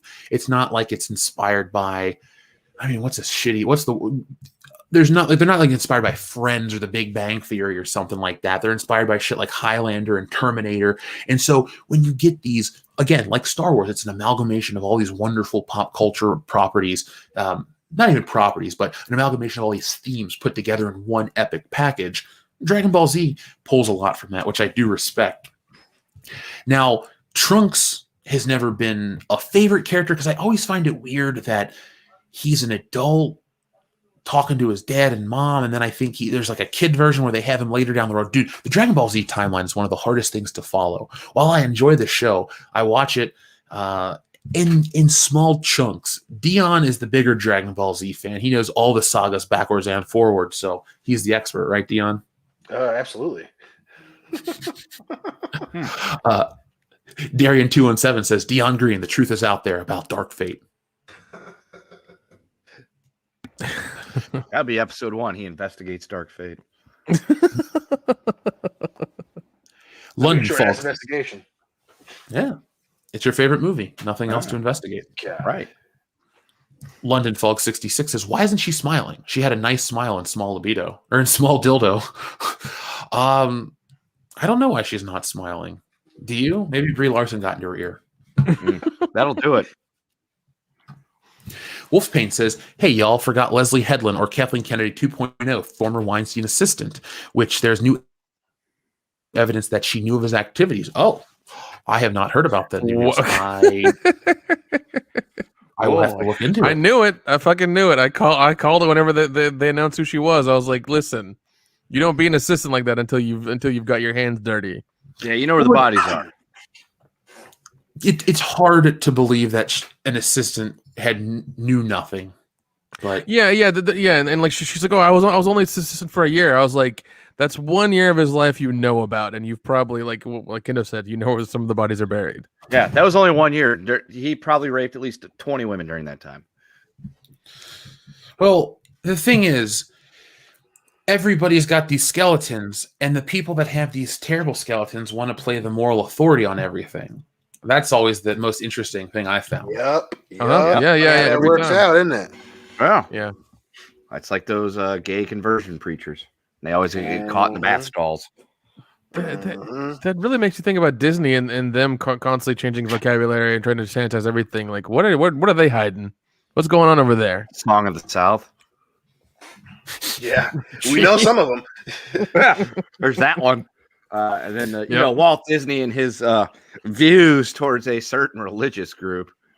You know, and him, having supposed communications with a certain world leader at a certain time before a certain big old war. You know what I'm saying? Mm-hmm. There was that too.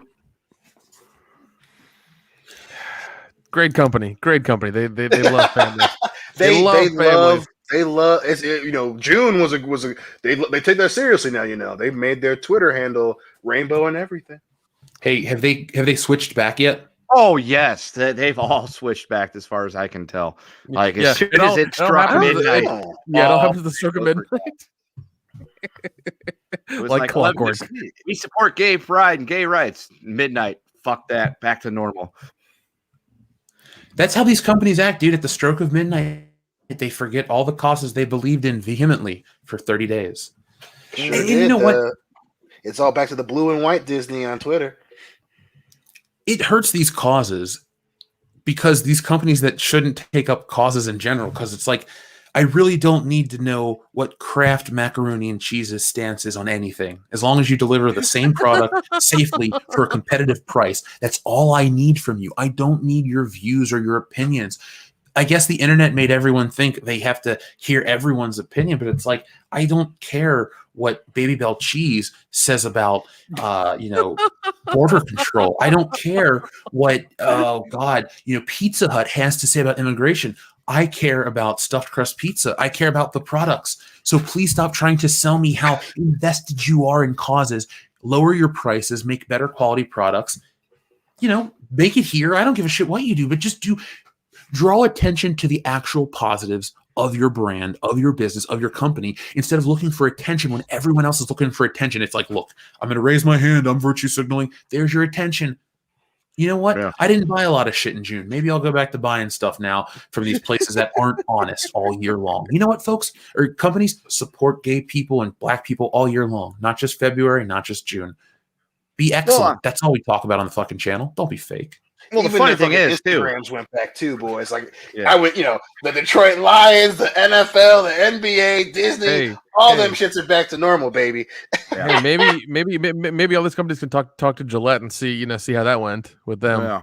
It's like, hey, you guys say you support gay rights and black rights and all that stuff, right? Yeah. So you sell everything to everybody equally. You don't discriminate, right? No. Then why the virtue signal? You're already doing that. You're not excluding anybody from participating in buying your product. Who the fuck? It's just them trying to get over on the idiots and being like, hey, they support me. I'm gonna buy their product more this month or whatever. Yes. That's all it is. I'm a minority, and suddenly I want to buy their product. Oh, and theirs. Wait, they all want to sell it to me now. Ha!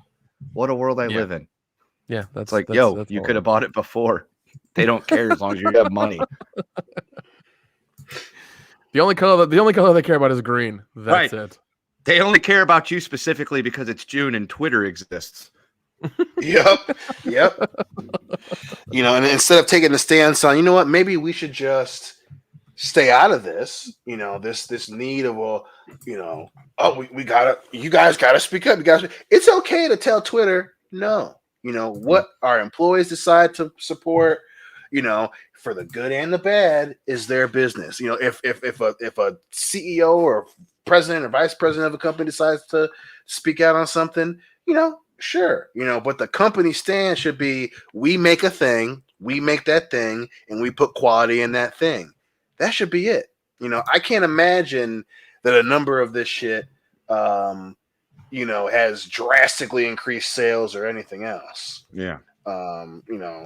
But it's just always funny, man. It's always funny to see that, it's this month, it's this month, and the shit changes every month.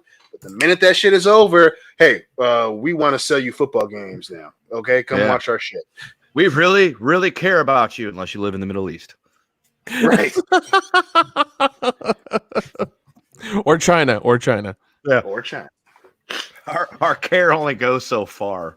Yeah, we want people all to have this, that, and the other thing, but we ain't going to Africa. What the fuck y'all talking about? Our care ends at the border. That's where it ends. Yeah. And then Jay-Z's punk ass immediately folding when he got a brand new deal with the NFL too, didn't he, motherfucker? What happened to that? What happened with that? Last, because remember, he was one of the folks that were high on Colin Kaepernick and all that, but then they started selling. They have a partnership with Rockaware now. And then so he sat at a fucking table next to Roger Goodell, and one of the press members asked him. He goes, "Well, from the beginning, our whole goal was just to get people to talk about it. We accomplished that, So now we're moving forward." And I was like, his own goalposts. Yep, move. That dude pussied himself up as soon as the checks showed all those zeros behind the top number, didn't he, motherfucker? Yeah. So it's do not, and we said the last few weeks especially, do not hold these motherfuckers up to moral pedestals, because they will let you down every fucking time. Yeah. Well, Dion, integrity doesn't pay the bills, So that's right. That's right. You can't make money being a martyr, can you? Nope. You know what pays the bills, Nick? What?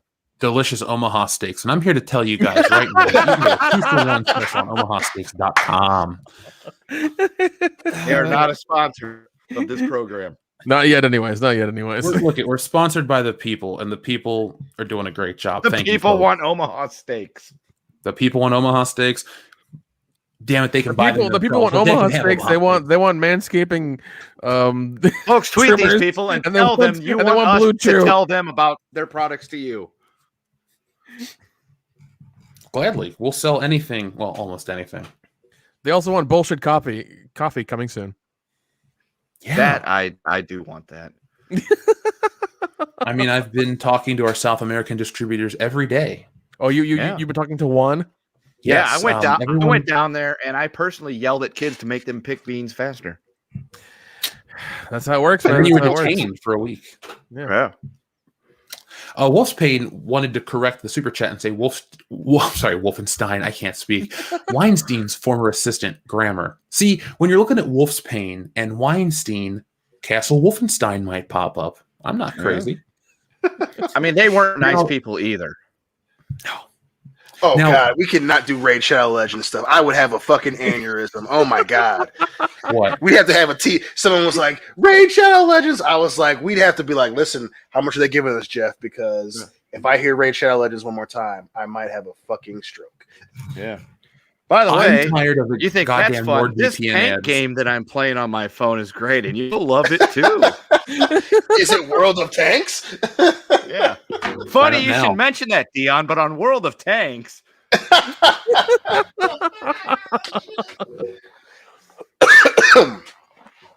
Oh, fuck. Hey, I want to get the one that you can bet on sports. I want to get sponsored by them. DraftKings, that's yes.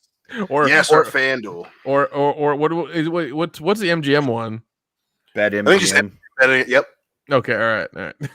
Well, Bet Online AG is what I use to bet on sports, and they were sponsoring the Street Beast YouTube channel. They do not fucking hold a whole lot of hesitation and giving sponsorship money to smaller channels, man. So Bet Online might be where to go. Yeah, we could start our own fitness thing. We'll call it B Shred, and we'll sell you the same bullshit they do. We're just gonna repackage like Billy Blank's Tybo. Yeah, like you can eat the same shit we do and never work out, but if you take our program, you'll be cut like us. And then we'll just have like our heads superimposed on like fitness models. We could do that. We could do that. Why are we trying to create Ponzi schemes? I have no idea. We got bills to pay, baby. Yeah. Yeah, we do. Let's read some of the super chats. Now, Brer 24771, I'm pretty sure was somebody else based on the image, but you're now Brer 2471. Says, Jeff, can we hear a segment on Mel Brooks in the future? Or how about a video on him, especially since he's still alive, which blows my mind. One of the last OG greats. Guys, I've wanted to, and we've discussed this on the show, the Mel Brooks live stream, like a day, where we just sit down and do Mel Brooks films. I would love to do that because his shit would never, ever, ever get greenlit in today's society. Can you imagine walking into a studio and setting down the fucking script for Blazing Saddles and pitching that to anybody? They would read the first 10 pages and be like, nope. Yeah. Like, so the sheriff is black, right? And he's on a crusade for racial justice. No, the N-word is used quite a lot, and he's like the butt of the joke. But the townspeople are really stupid, and he makes them look dumb all the time. So and he fucks German women. Yeah, he does. Crusader for justice, right? No, not in that sense. N-word used a lot. Oh, okay. Well, our security will see you out. No, they'd be like, the N-word used a lot. Quentin Tarantino's down the hall. Just give it to him. Yeah. Is there feet in this movie? There is now. There can be. There can be lots of them. I can make it happen, goddammit. Oh, man. Jeff. Yes. Mel Brooks turned 25 3 days ago. He turned 25 3 days ago, huh? Or 95. I love how Jeff let that settle for a minute. I was about to say, I was like, wait, what? Yeah, no, I was. So you're telling me there's a chance? Yeah! I don't know how that applies, but it does. I don't either. No, I was looking up his birthday to say, hey, we could do it on his birthday. No, his birthday was 3 days ago, and he turned 95, not 25. That happened 70 years ago. I would love to give Mel Brooks the gift of being 25 again for his 95th birthday because it's the most selfish gift we could give someone because he'll make great art if he has another 75 years left to live. Yeah, seriously. We could use a Mel Brooks movie right about now. Hell yeah, we could. You know what the sad part is? I'm not saying anyone out there is as good as Mel Brooks besides Mel Brooks, but there's got to be people out there making movies that can't make the good ones because they're told all this. Look at all this weird shit that's happening in entertainment comes from somewhere, and those people make garbage art, and that's why real art suffers. That's why real movies suffer. That's why Star Wars goes back to suffer because idiots in a boardroom retroactively decide what's offensive, what's this, what's that. We got to get just independent shit out there so somebody can make the next great comedy. Because if people can laugh again, oh, I can laugh at this. Look, we shouldn't even live in a world where people have to second guess, can I laugh at this funny joke? But we have. The last 5 years have ruined everything. But now, all of a sudden, we're in this weird gray vacuum. I'm looking for something to laugh at. I go to the movie. We went and saw stand up. There was good stand up, but man, how many of the same jokes did we hear about COVID? Like they kind of it was weird. Like all like the first 2 minutes of everybody said was like, oh, COVID. I'm just like, we get it. We've all been through it. Move on. Mm-hmm. Yeah. And then even what was his name? Mark Maron like really leaned into it, and I was just like, this is embarrassing, dude. Like you're supposed to be good at this. Why are you leaning into this really like this hard? It's awkward. Quarantine jokes were in last year. That's why. Well, who was it? Was it Bill Burr that was, and that was, and he was obviously talking more about, the president leaving office, but he was like, yo, no matter where you stand, when he's gone, a lot of comedians are going to have to write their own shit. And it's just very funny how that translates to different things. So even with COVID, that's a great example of like, okay, once we kind of become adapted, that's going to be a weird ass transition for a bunch of comics who aren't that great at writing shit, having to come up with original shit again. So it's going to, the cream is going to rise to the crop, brother. Yeah, look at Trevor Noah. He's still banking on the former president for his material in his commercials. It's like, yo, he ain't been in office for 6 months. Update your shit. But then again, Trevor Noah sucks. I've quit watching the any part of the Daily Show. I used to like really love it when Jon Stewart was in it because he was good. He was actually good. Actually funny. Yeah, it was actually funny. But Trevor Noah, I'm just like Trevor Noah's stand up and by himself is okay. But him doing the Daily Show, I'm just like, man, this is tired. This is really fucking tired. Yeah. It is. I never liked them. I never really liked. I haven't liked the Daily Show in years. I mean, I've liked him a little bit, but then obviously as time goes on, it's like, okay, man, there's other shit going on, And Al Campbell, you're right, man. Fucking SNL is a perfect fucking example, man. That shit was crazy, motherfucker. Alec Baldwin stayed relevant because of that. It's just goes to show you that so much shit in the entertainment business is not black and white. It's interesting how much people will broadcast it as, oh, I'm doing the right thing. Well, it's like, I guess you see it that way, but also you have a lot of content for your show or content for your career, bits for your set, and it's just funny how that worked out, right? Like you're making more money and becoming a little bit more popular based on this shit, so yeah, man. I really want to go back and watch SNL from the beginning and see You'll enjoy how it was.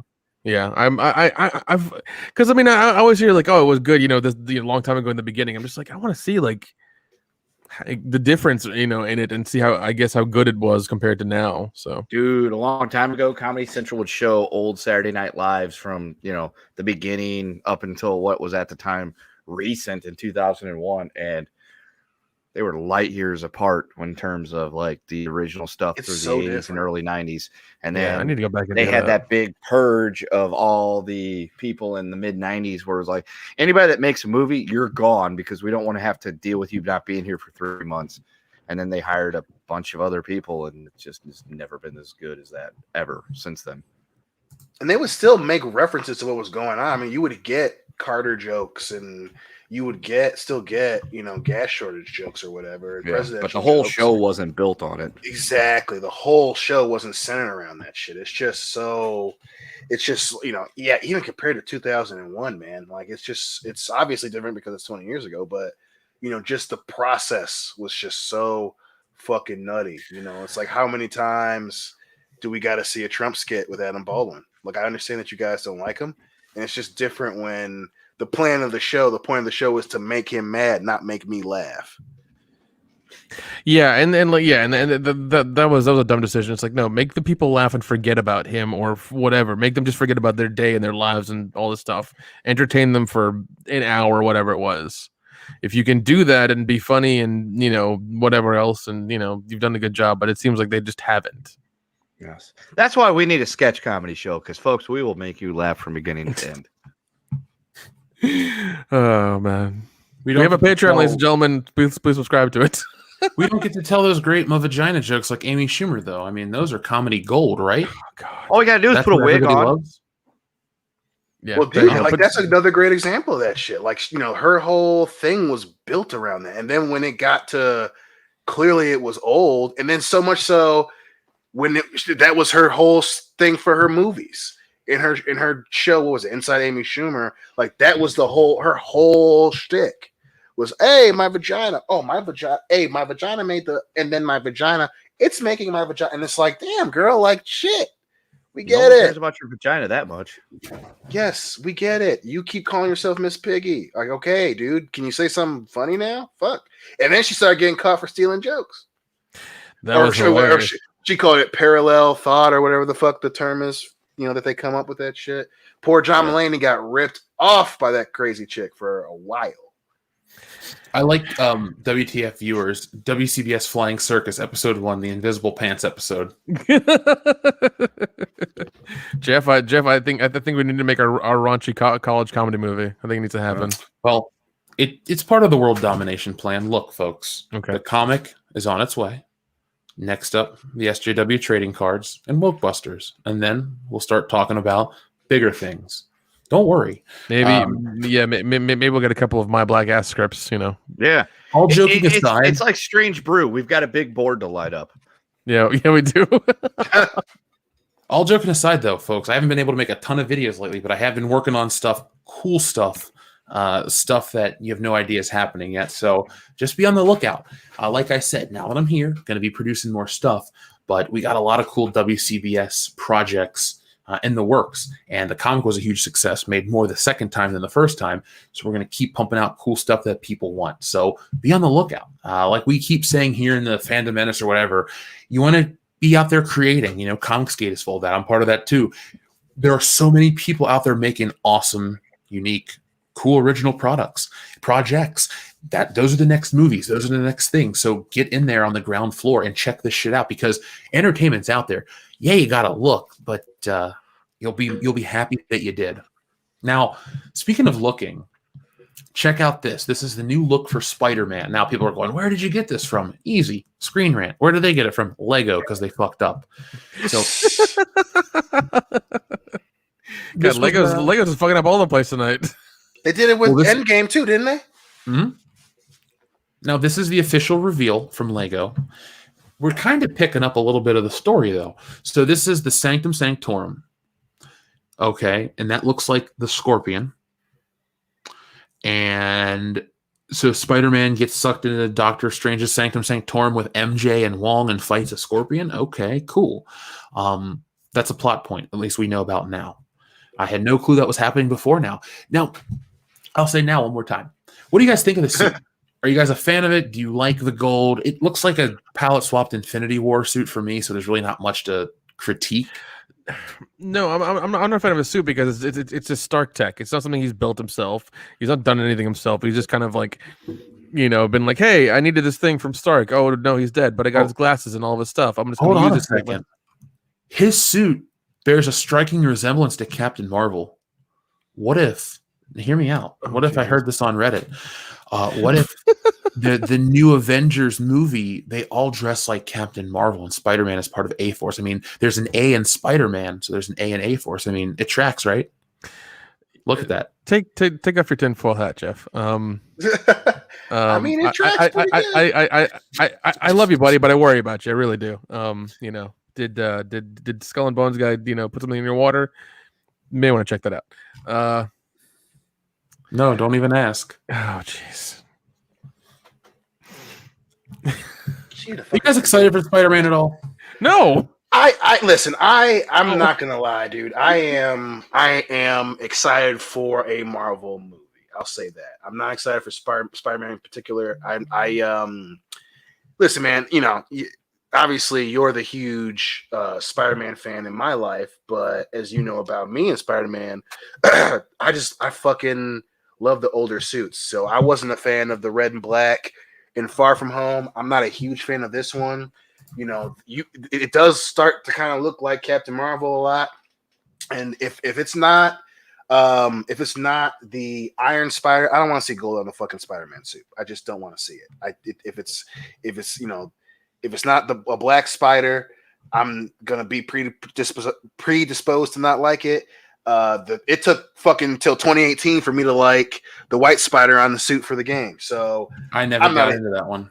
I didn't play with it, but I kind of dug it, but I don't like the spider being gold. If it's not the fucking Iron Spider suit, I don't want to see that shit. I really don't. But I'm super excited for Black Widow.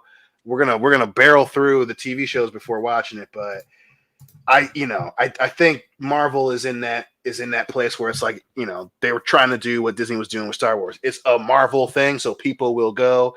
And so far, I'm in that camp. We'll see how good Spider-Man is, especially since we know it's going to be fucking teenage Spider-Man still. But hey, I can get over it. Can we just get this suit on screen again? It's not that hard. We've had it before. Please, yes, give us that. And give us another black suit Spider-Man. God damn. Dion, that's the problem that they have with the symbiote is either they rush to Venom or they don't use Venom. And Venom is awesome as a character if done right. Yes. Venom has a small window. Now, if he had I had any control about this, the Spider-Man, you get your first saga, your first trilogy, no Venom. But you can introduce the black suit maybe in the third movie as kind of a, oh God, it kind of like keeps you going on into that second act. And you can have a movie where he deals with the effects of the black suit, and then you don't think about the black suit for a while, and you can close out that trilogy with fighting Venom, essentially. Like, you got to build to Venom. I love it, but you can't just jump in because it's popular, Avi Arad. Jeff, would your black suit Spider-Man dance like an emo asshole in the movie? Maybe. I mean, that's what he does in the books, right? No, I would never do that. Come on, man. That's a good question. I'm a little embarrassed you would ask. Yeah, some bullshit, Nick. You should feel ashamed. Do you guys think Topher Grace was one of the worst casting choices for a superhero movie? Yes. Oh, for sure. Oh, God, he's yes. top 5. He's top 5, easily top 5. He might be number 1. Yeah, because like as far as I know, Eddie Brock was never described as being like Eric Foreman. Eric Foreman, yeah. Yeah.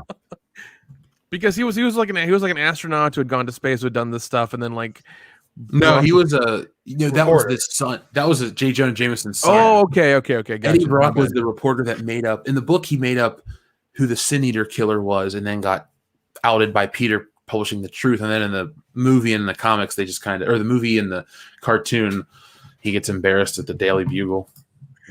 Yeah, because he gets caught, making a copy of one of Peter's photos in the movie. And then obviously, in the comic book, the symbiote finds him, and they both are, he hates Peter, and obviously the symbiote hates him too. So that's why they kind of gravitate towards one another. Yeah. I will say, going off on the small side street, Woody fucking Harrelson as Cletus Cassidy, I am all fucking about. Carnage, or sorry, Venom 2, whatever it's called. Like, it looks fun. Like the first one was a lot of fun. I really enjoyed it. The second one looks good too, and I'm definitely gonna check it out. I still need to watch the first one. I want to watch it either. But it's good. The final fight between him and what's the last symbiote's name? I can't remember, but it's like Jason Bourne on steroids, where it's just shit happening. But everything up until that point is really cool. And I do love how they made the symbiote like its own character, where it's talking to Eddie Brock. And fucking, Tom Hardy with a fucking New York accent. I'm like, okay, all right, Tom, you've reminded me why I am a fan. Riot, thank you guys. Yes, thank you. So yeah, he's fighting Riot, and it's just a fucking mess of CGI. Like, you can't tell what the fuck's going on, but it's still cool. And then like they make it where they're like they become kind of friends, the symbiote and Eddie Brock. So it's definitely worth a watch. You might not watch it again for a while. But there are a lot of cool parts. Like, he's fighting the SWAT, and then it's the whole thing about Eddie being like, we don't eat people, we'll just beat up bad guys, So that's cool. And then Mrs. Chen is hilarious in the movie. Oh, I love Mrs. Chen. Well, I'll check it out before I see the new one. So, as you can see right there on screen, we have Black Widow. Dion, you mentioned Black Widow a moment ago. I'm looking at scores, and it's kind of telling when you compare it to other MCU films. Now, folks, we're going to be on this journey for a moment, so follow us. Now, last week we were talking about some of the reviews. People gave it very generic. Oh, it's action. It's like female James Bond, and Jason Bourne meets the Transporter, meets John Wick, meets your mom. It's like, it was bullshit. It was all a bunch of buzzwords. They kept using like Jason Bourne, James Bond, Mission Impossible, like in multiple reviews until they kept coming up, and I was like, this is weird. Now, IGN is not a favorite source of mine at all. I don't love them because I think they're great. I talk about them because they're visible, and they tend to be very transparent when they're shilling, and they're very transparent when they're, and not in a good way. I'm not saying that they're doing a good job and being honest. What I'm saying is they're so transparent at being fake, it's very obvious when they're fake. Yeah. But they're also a big name, meaning they're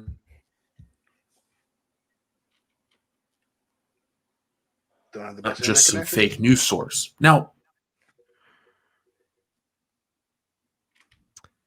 Hello. Are you there, buddy? Huh. No, I agree. I until Jeff comes back in, I definitely agree. That's the issue with, because fucking Black Widow could have been the thing, especially if it came out instead of fucking Captain Marvel. But that's the thing that pisses me off about it, is because we finally get to see it and shit like IGN and what was it, Comic Book Rant, and I think who else did a fucking review? It might have been Vox, but yeah, they were just constantly repeating, almost in the same order of Jason Bourne, Mission Impossible, James Bond. And it's like shit like that, especially with IGN, because they've been caught doing this. But oh fuck, they did get him. Yeah, but, Yale got him.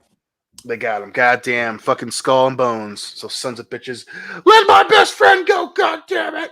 But yeah, it's very frustrating when you can clearly see that Marvel Studios gave them a list of words that they had to say, and to see all these fucking outlets say it is like, you guys, you really think the people that read your shit are fucking stupid, you know? Yeah. So, you know, if it's just mediocre, then it's just mediocre. You saying James Bond and Mission Impossible and James Bourne multiple times isn't going to make the reviews of the movie better from the fan base. So that's the thing that frustrates me about this movie, because it might not be that good, but it might not even feel like fucking Jason Bourne. That's the thing I'm worried about. Is it's going to be its own thing? It's going to feel like a Black Widow movie, but everyone's going to be expecting the James Bond-esque bullshit, you know? So and then obviously. They're going to be expecting one of those three movies, and then when it doesn't meet that standard, or that doesn't meet whatever they have in their head, people are going to be like, "Oh, this is shit," and then they're not going to like it. But yeah, they just need to. They need. I love how like Disney gave them those words to say, to kind of make people relate this movie to those things that they like, that are good, that make money, so that people can come see it. But all they're doing is setting themselves up for failure in the end. Yeah, it's like those parody commercials. Hey kids, do you like Jason Bourne movies? Mission Impossible? John Wick? Well, then you're gonna love Black Widow. Yeah, man. I think that's I get this exact same the feel from that, and it's just like, it just sucks too, because Marvel already had fucked up, right? Like, luckily, Endgame was Endgame, right? So that still was riding off of the high from the other movies, but they had clearly fucked it with Captain Marvel, because they had to put it out there because she's a fucking plot point in Endgame. But it's like, if you had planned it correctly, Black Widow should have been the movie that came out before Endgame. And it's just frustrating, because now, after everything that went down with the pandemic, we had to wait a year, and now we have to deal with these motherfucking news sources like you know, Shill HQ, IGN, just repeating shit that, you know, from a list of words that Marvel's making them say. And it's like, God damn it, you're doing more damage than good. You're not helping the fucking movie. Now, the reason I brought up IGN, though, is I wanted to talk about their score and where it places the new Black Widow film in the MCU, because right now on Rotten Tomatoes, the general score is an 89% from the critic, which is awesome, right? But there's a story to talk about here, because, you know, look at that score. The tomato score is going to be what's in front of everyone's face. IGN gave this film a 7. Now, the reason I'm going into detail about this, I want to compare it to the other MCU films. Now, back during the days of being desperate for clicks, aka the build-up to Avengers Endgame, IGN put out an article, every MCU film ranked from the worst to the best. Now, spoiler alert, number 23 on that list, the worst film was The Incredible Hulk, with a score of 6.3, a score of 6 out of 10, excuse me. Black Widow on IGN has a 7, which ranks it as second. Put it like this: every other MCU film is better than it, according to this list, than The Incredible Hulk. Now, that's kind of telling for context, because a movie like Black Widow has everything going for it. It's one of those movies where the press wants to praise it because it has the right views, it has the right opinions. And you get a review like this, and I'm not saying it makes the film good or bad, but based on this generality, this ranking system, it puts it towards the end. I'm I'm not going to say I'm not concerned, but I'm also not going to say I'm not interested to see where this goes, because what if they go and deliver a bad movie after all of this hype and delay? Like, this is the one that, everyone bought in that Black Widow is going to be this great movie and we're all ready for it, but the delays, this and that, will probably be used as an excuse. But what if the movie just wasn't any good? And this is the one that breaks the camel's back. It's very possible. It's just so weird because obviously, they're going to use the pandemic if it doesn't do well. But at the same time, that is a monkey wrench that got thrown in because it's going to give them a built-in excuse. But, would we have felt differently about the movie if it came out a year ago? I mean, I doubt it. But it's just in this weird position because it's like I feel the way I feel about Black Widow is how I felt about Manny Pacquiao and Floyd Mayweather finally fighting. Like, we had been waiting for it for so long, and by the time it happened, it was already past its perfect hype time, right? Like, again, I'll die on the hill. It should have been Black Widow instead of Captain Marvel if you wanted $1 billion movie. Mm-hmm. But now that we getting it in 2021, it's still kind of a big deal, and it might still be overall decent, but it's just the excitement for it has passed. And if on top of that it's not good, it very well could be the fucking the straw that breaks the camel's back, man. I mean, right now you have a perfect storm of shit that can kill it, and it's dangerously close. It is dangerously close because you shut it to the side for Captain Marvel, for a person who's probably going to fucking, be off of YouTube in a little bit. Now, did you guys hear the great news? This is the real reason why Captain Marvel's going to be, this is why Black Widow's going to be a huge success. Have you heard the great news? Okay, is she coming back for Black Widow? From IndieWire, Black Widow not only passes the Bechdel test, it forces men to scream as it puts them in their place. It's a solid comic book movie tentpole that excels as a Bourne movie, but fails. See, they can't even give this film a great tweet because they have to talk about the Bechdel test. This movie is to put men in their place. Then why? Fine. If you want us in our place, cool. Our place isn't in the movie theater. Who the fuck writes this shit? This is the worst business what ever. Website was that? Yeah, when you say that kind of shit, it's like, no, I ain't gonna watch it then. Sorry. Who tweeted it out? IndieWire. A fucking course. God damn it. Like, it's just like, and it's shit like this why people shit on the Bechdel test. Like, you keep trying to weaponize it in order to keep other people from having an opinion about the movie. And it's like, people aren't even going to know what the fuck you're talking about because you've already made it adversarial. And I've said it again. I'll keep saying it until I'm blue in the fucking face instead of delicious chocolate in the face. No, you get more flies with honey. No one's going to agree with you when you take a fucking pot shot out of the blue. Why the fuck would people go see the movie if the thing you tweet is it puts them in their place? Like, why? That never works. The movie better be good now because what is IndieWire going to say? They had no stake in the game. What are they going to say if the movie doesn't do well? Oh, well, just guys didn't go see it. You were talking about it putting us in our place. Why does anyone want to go see a movie that puts them in their place? Yeah. Why? The fuck is the Bechdel test anyway? That's something like a man and a woman that's having a conversation and doesn't have to do with romance or some bullshit like that. Hold on. It's stupid. The Bechdel test, also known as the Bechdel-Wallace test, is a measure of the representation of women in fiction. It asks whether a work features at least two women who talk to each other about something other than a man. Yeah. Well, that's stupid. That's the Bechdel test, and they're hedging, they're betting their hedges on that to make the movie good. That's what's happening right now. Yeah. Imagine that being a key to advertising. It passes this Bechdel test. Most people are gonna be like me and go, "What the fuck is the Bechdel test?" Overall, that ignores the context of whatever film you're watching. If it's a romantic comedy, it's gonna fail it, right? So why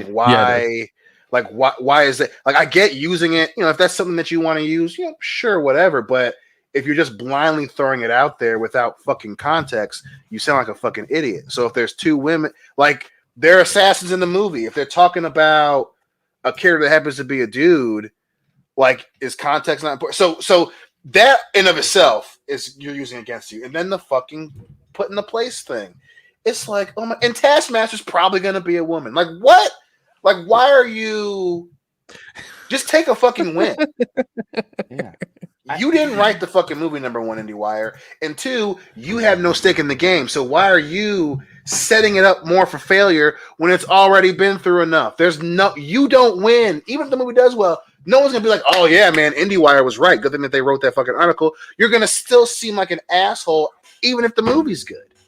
I just don't understand. I mean, I get it, sort of, because it gives them an out and an excuse, but why is there everyone have such a fucking hard-on for attacking the consumer before the product's even out to the consumer? It's crazy. Like, we need to shit on the people that are going to come see this movie before we get them to come to see this movie. Remember when advertising was about how great something was and why you should buy it? Now it's like, you're a bunch of pieces of shit. That's why you're not going to see this movie. It's like, well, thanks. Now, okay, I'm not going to see. I'm definitely not going to see it now. Thanks for saving me $20. Yeah. Right. So now you're labeling me for not seeing a movie that I was on the fence about. Awesome.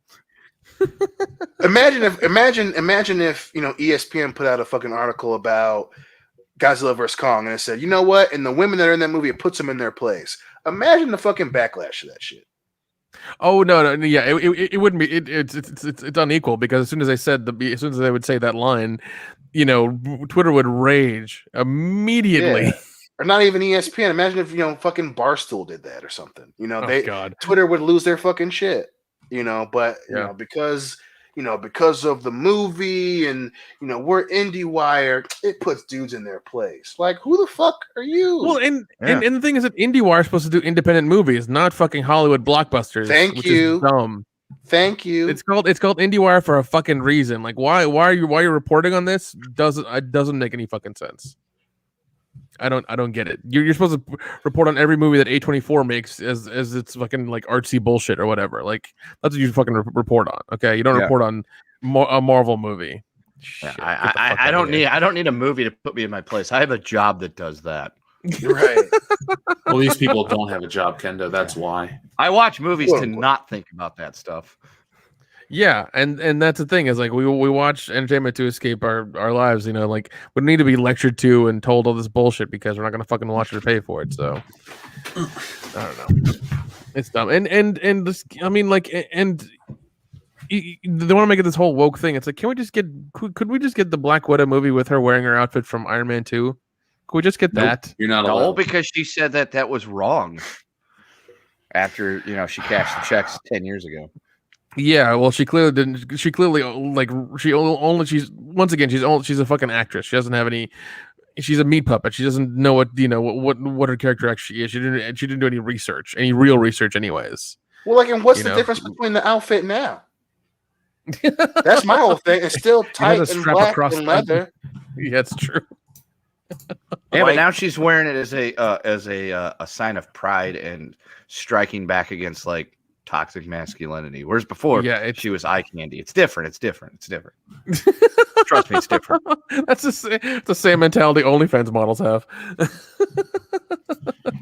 Well, we discovered last week they're taking away the adult content, so they're just done. Yeah. Well, actually, come to find out, the guy who owns the site never said that. It was just a rumor that some like random dumbass put out somewhere to cause problems. Oh. Well, it did cause problems. Yeah, it did. Millions of voices cried out. Kind of all was going, wow. We're all like, wow, talk about biting the hand that feeds. Good job. Yeah. I guess to answer your question is what is different. She zipped it up. Yay. Well, I mean, if she were to pull. No, she zipped it up and she's got that thing to hold it together so there's no cleavage. Yeah. Well, if she took off that the cleavage limiter and moved that zipper down about 3 inches, she'd sell more tickets. That's true. It's just so funny. Like, retroactively, that's the case. Like, if we're talking about sexualization and stuff, like she's standing there and she's purposefully moved her hip at an angle because that's what women do, and apparently that's a sexy pose, right? So it's just like. And again, I'm not trying to dump on her. I'm just, and there is a lot of shit that Hollywood uses sex to sell, right? and at the same time, because it works. It's not like I'm not saying like have her stand there fucking naked or something, but it's just this weird like need to be like, I didn't agree with it at the time. I mean, I'll do it now, but then I'm gonna look back and disagree with it, and it's just like, now their suits are all tight and all white in this one. So it's like, so what changed between Iron Man 2 and now that you're comfortable with it? Twitter. I mean, we know the answer is money. She still gets paid very well. So it's not. I'm just saying that there's not like they're not sexualizing her for this one either. Is my point. Like, yeah, but she's in control of it. She's taken control of the narrative. She said, "Look, I'm not being sexualized. I'm a hero now. I was sexualized before, but now I'm not. See, look, I'm standing here all sexy, but there's no cleavage, and and I'm a badass. So come see my movie." Fuck you for looking at me that way, you pervert.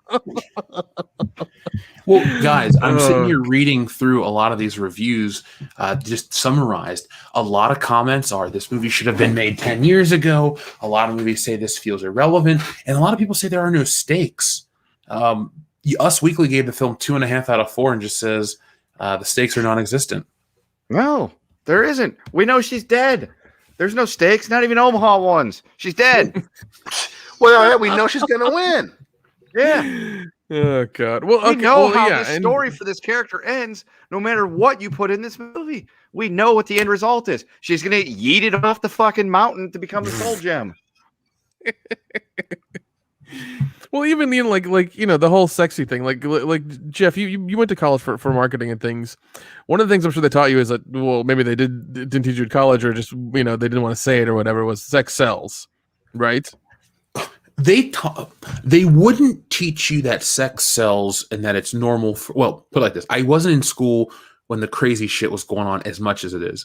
They taught you that you should sell to women at all costs because they'll watch TV. That's the shit they taught us. And they said men don't watch as much TV, and they explained to you what kind of ads sell to men. But in their own way, they said visual ads are what appeal to men. We know what that meant. So yeah, they won't say it, but they're saying it. Yeah. So for instance, does everybody remember Atomic Blonde? Anybody? Yeah. Yes. Do you remember what the advertisements were after like a week that they put that out? Like they had her like doing like jumps and like punching dudes and whatever, this, that, and the other. But then after a while, and once it got closer to the movie coming out, it was a lot of the ads were like her and that one chick from Kingsman making out and like almost having sex. Those were the ads for like the last, like, I want to say the last month before the movie came out. And that movie did really well.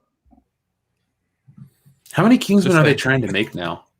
They're trying to do a whole prequel franchise, so fuck it. It's so dumb. They should have said it. They should have stayed in present day instead of doing this whole like, we're gonna explain the Kingsman. Like, don't do it. We don't care.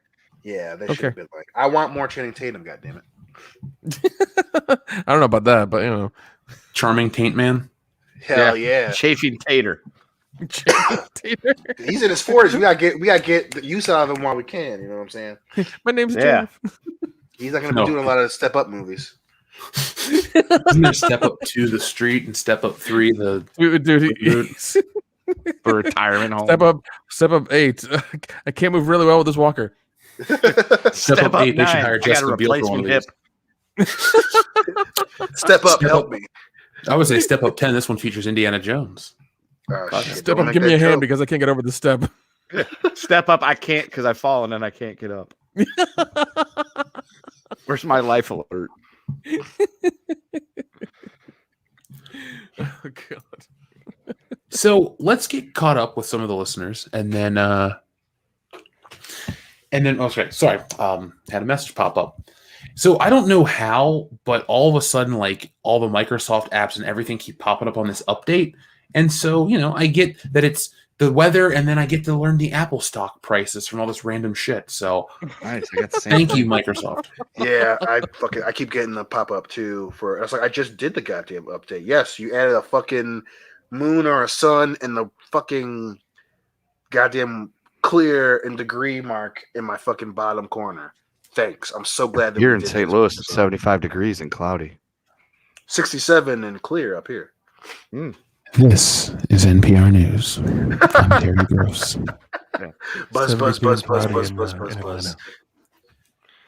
This would be a fun skit if we sat and read the news with this nice calming voice as millions of people were massacred at the Canadian border trying to enter Wisconsin. Like, just shit like that. Right. Wow. That sounds pretty serious. Yeah, that's I It's haven't Wisconsin. seen anything They won't about fight that back. today. Mudslides ripped through Central America, destroying homes in the millions. Updated 11. See, it works, man. You just say it in a weird, calming way. I could make it even weirder too. Like, up next, we're gonna talk about. You see, you can just keep going on and on. We're gonna talk about Disney's agreement with China and the Uyghur people. See, you can put your voice to any of these weird things. Who they're still and make keeping in anything palatable. concentration camps. Hail China and their product that Disney loves. We just here at Disney, they love to remove John Boyega from the Star Wars posters because they're so pro BLM, right? Right? Yeah. Right? Anyway, Commandant VHS, thank you very much. He says Harrison was old in Indiana Jones 4. Give us new talent, please. I agree. Just retire Indiana Jones. Yeah, they should have done Jiggy that after Nom. the Last Crusade. Yeah, he should have never come back in 2008. Jiggynomics says, somebody slave me. Isn't that the... All right, that's a pretty good joke, actually. Isn't that the theme to Smallville? Yep. Well done, Jiggynomics. I've never watched the show fully, so... Joel tried to get me to watch it. I said, no, sir. Oh, God. Bombshoe says, if I was the only one who got to write Kathleen Kennedy's tombstone, it would say, most lives are inspirational tales. This one was cautionary. Oh, that's fair. That's fair. I like it. TLJ Screwjob says, ship name bad. Finn shrunk on poster isn't.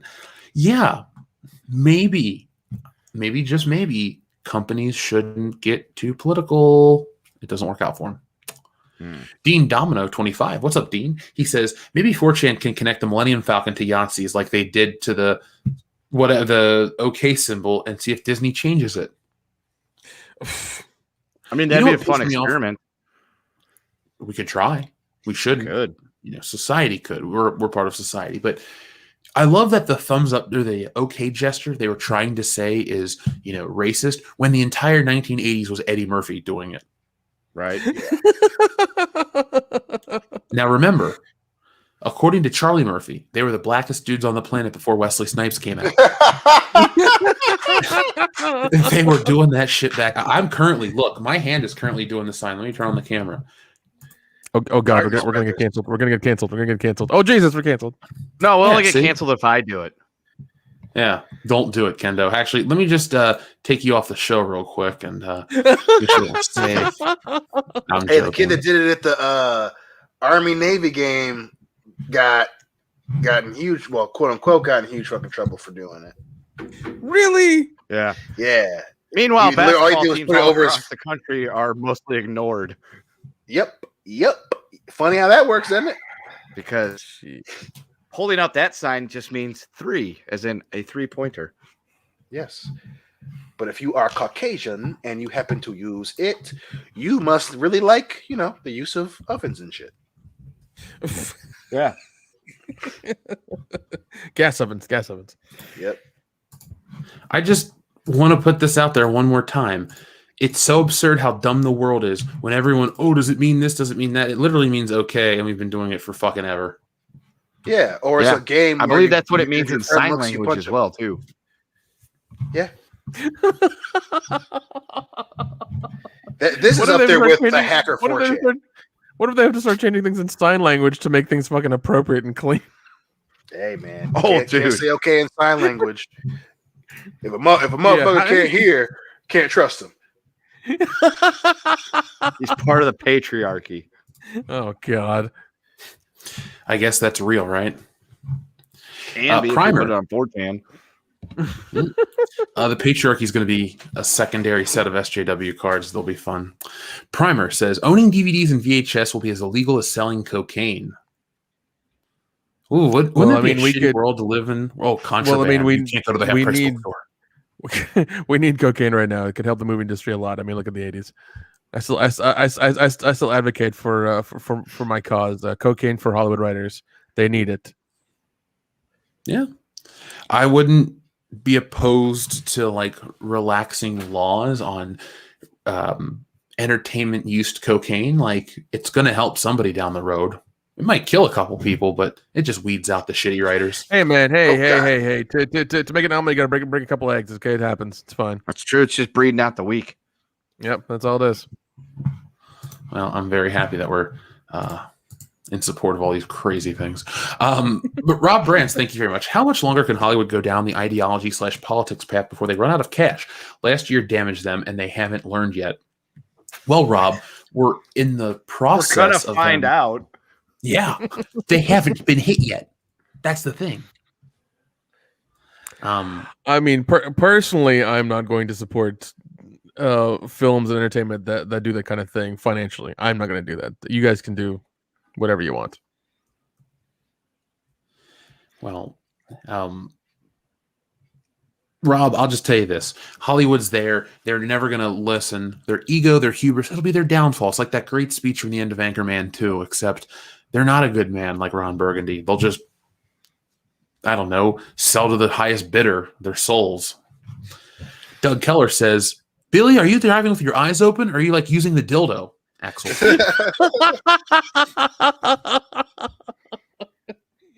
That makes a scene way more awkward. Don't worry, I know that guy. He's a jerk. Vagabond. I love that part so much. Dude, that movie has so many great responses. I mean, the first one's the best, but the second one's not far off. It is so. I constantly have a struggle, but yeah, God, they both have so many great lines, Dude, man. I have part 2 saved in my HBO Max like queue all the time. I'm just like, it's the one I watch the most. Vagabond666 Gmail says, watch Razor Fist. You don't know what you're on about. Okay. Donald Camp says, here's some money for my favorite crew. I'm underway tonight, and the internet sucks on the boat, so I'll watch later. But can I get a CSI Jamram, please? Of course you can, Donald Camp. Now, Donald has a pretty cool job. We won't say it, even though he said it on the stream. So if you go back and catch the stream, you'll figure out what Donald does. But it's an awesome job. So of course you get one of Jamram. And then, guys, 1, 2, or 3. You know what? Since we just talked about Anchorman. What are we going to do? There's only one thing a man can do when he's suffering from a spiritual and existential funk. Go to the zoo, flip off the monkeys? No. Buy new suits.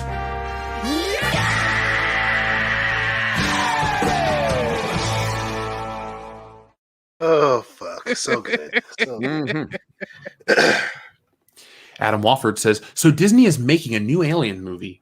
A new Alien show. The Xenomorph will fight capitalism, like it did in all the other movies. Wait, it didn't. G&G Facebook. Yeah, I kind of liked when the alien was like a weird visual allegory for sexual assault, and it was unsettling and creepy. I liked when the movie got about that deep, when that was your big thing, not let's talk about modern politics in a 1970s sci-fi setting. It's like, what's the future? But it's, remember folks, all science fiction is the future of the year it was created. And so, Star Trek's great, the original series, but it's sci-fi of the 1960s. So the world's going to be viewed from a different lens. Our ideological aspirations are going to be much different.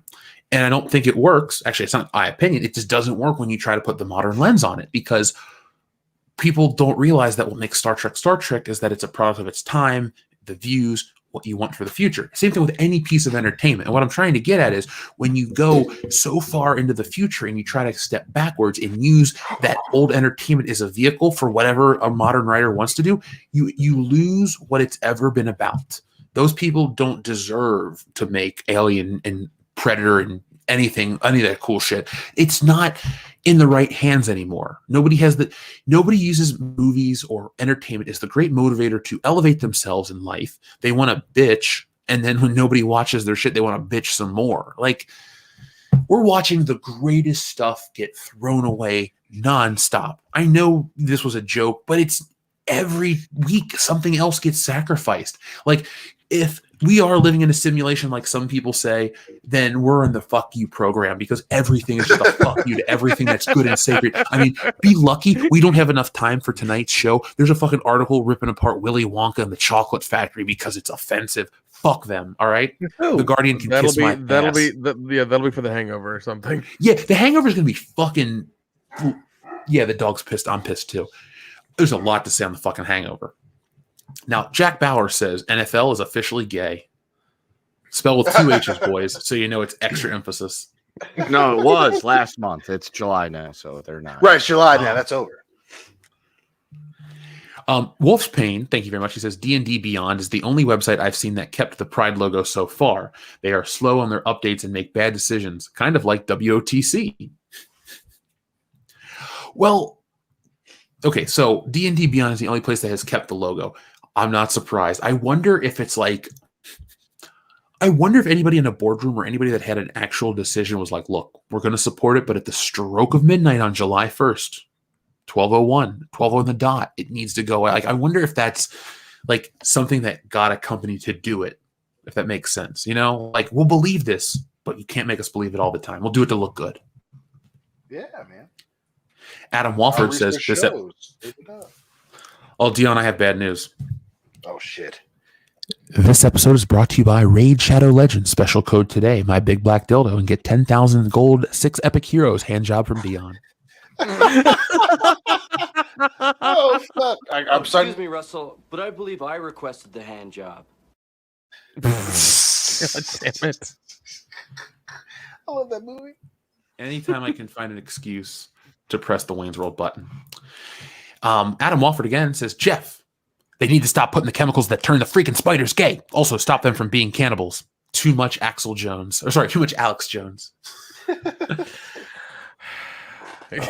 Cloud people. He showed up. Gay frogs. He's showed up on the internet again. There's a podcast I follow called Flagrant 2, and he's on that podcast. We should just as crazy. I think people like our bullshit commercials. We should I wish we could find a company that really was cool with their commercials and just make them the most bullshit commercials to sell their products. It would work.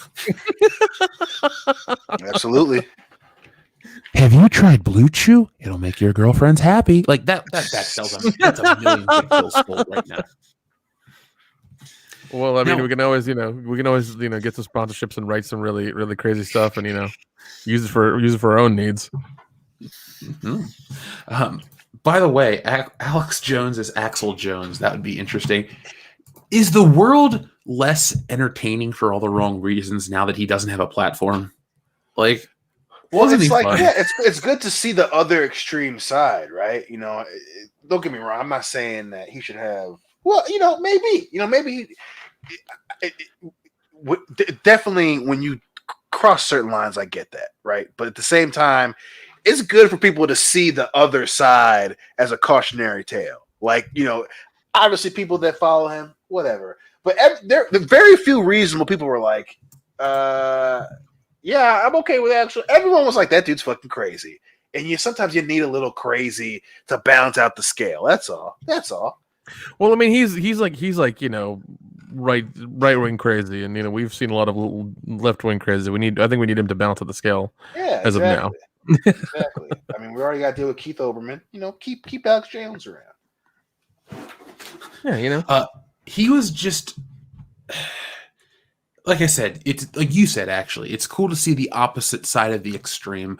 I'm not gonna lie. I was a lot happier when you'd see some kind of meme pop up and it's Alex Jones screaming about the freaking frogs and all this shit. Like, the world was just more fun.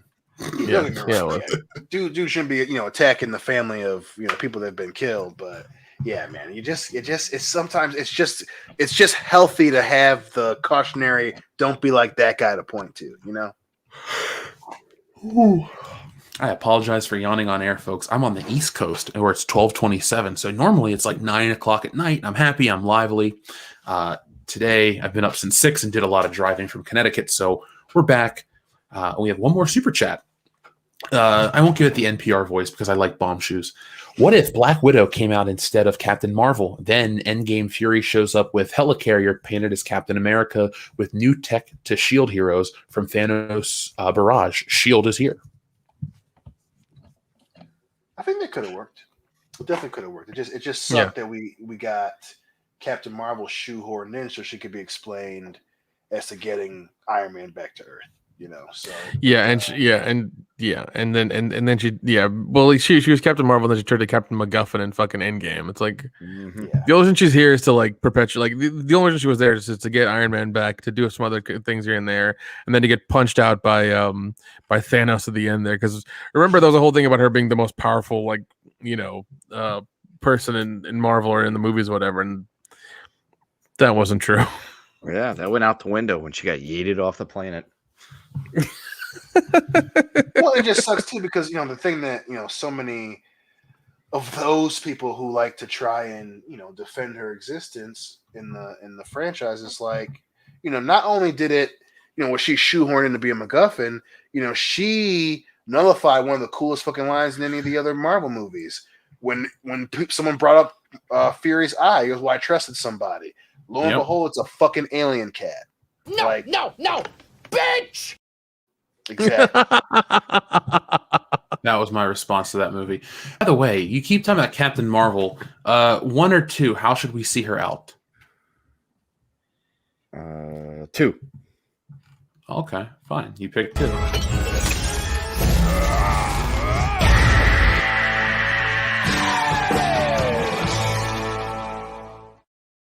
I chose wisely. Yes, you did. She's just as powerful as Thanos, guys.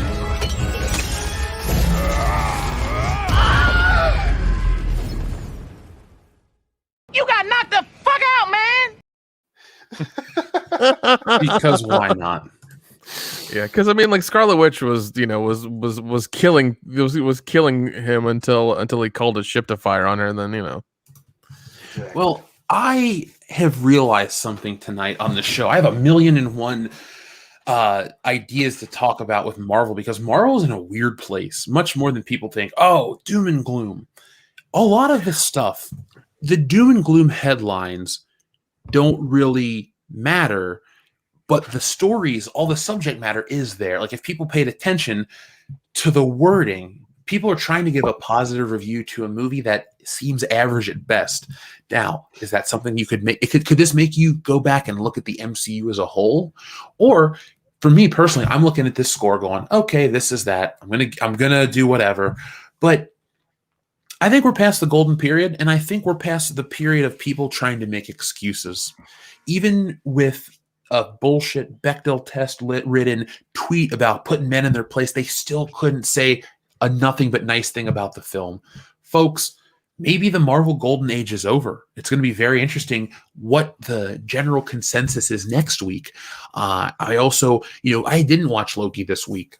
I don't really care this week. I mean, I'm enjoying what I had watched, but must-see TV in Disney or must-consume properties in Disney just aren't it anymore. Much like the world, they talk about McDonald's 99 billion served plus. You also read stories about how McDonald's sales are down or people aren't consuming as much fast food.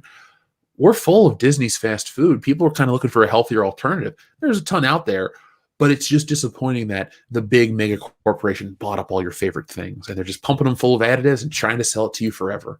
Folks, we'll find out what is next for the MCU.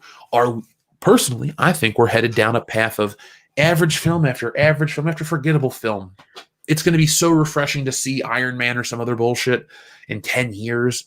But until then, just be prepared for chasing a high that just isn't coming. Oh, God. Pitch Black. Thank you for your super chat. He says, Hollywood is like a burger shop that doesn't let you change the recipe. Generic enough for lazy people to stomach, the rest starve and pick out the onions.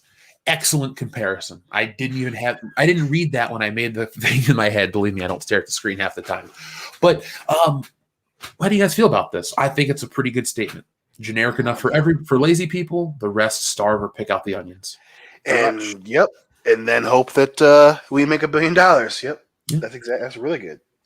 Yeah. Well, now that $1 billion is the new metric for success in film, these big movies that aren't bringing it are going to be be considered even bigger failures because it just costs so much to produce these films.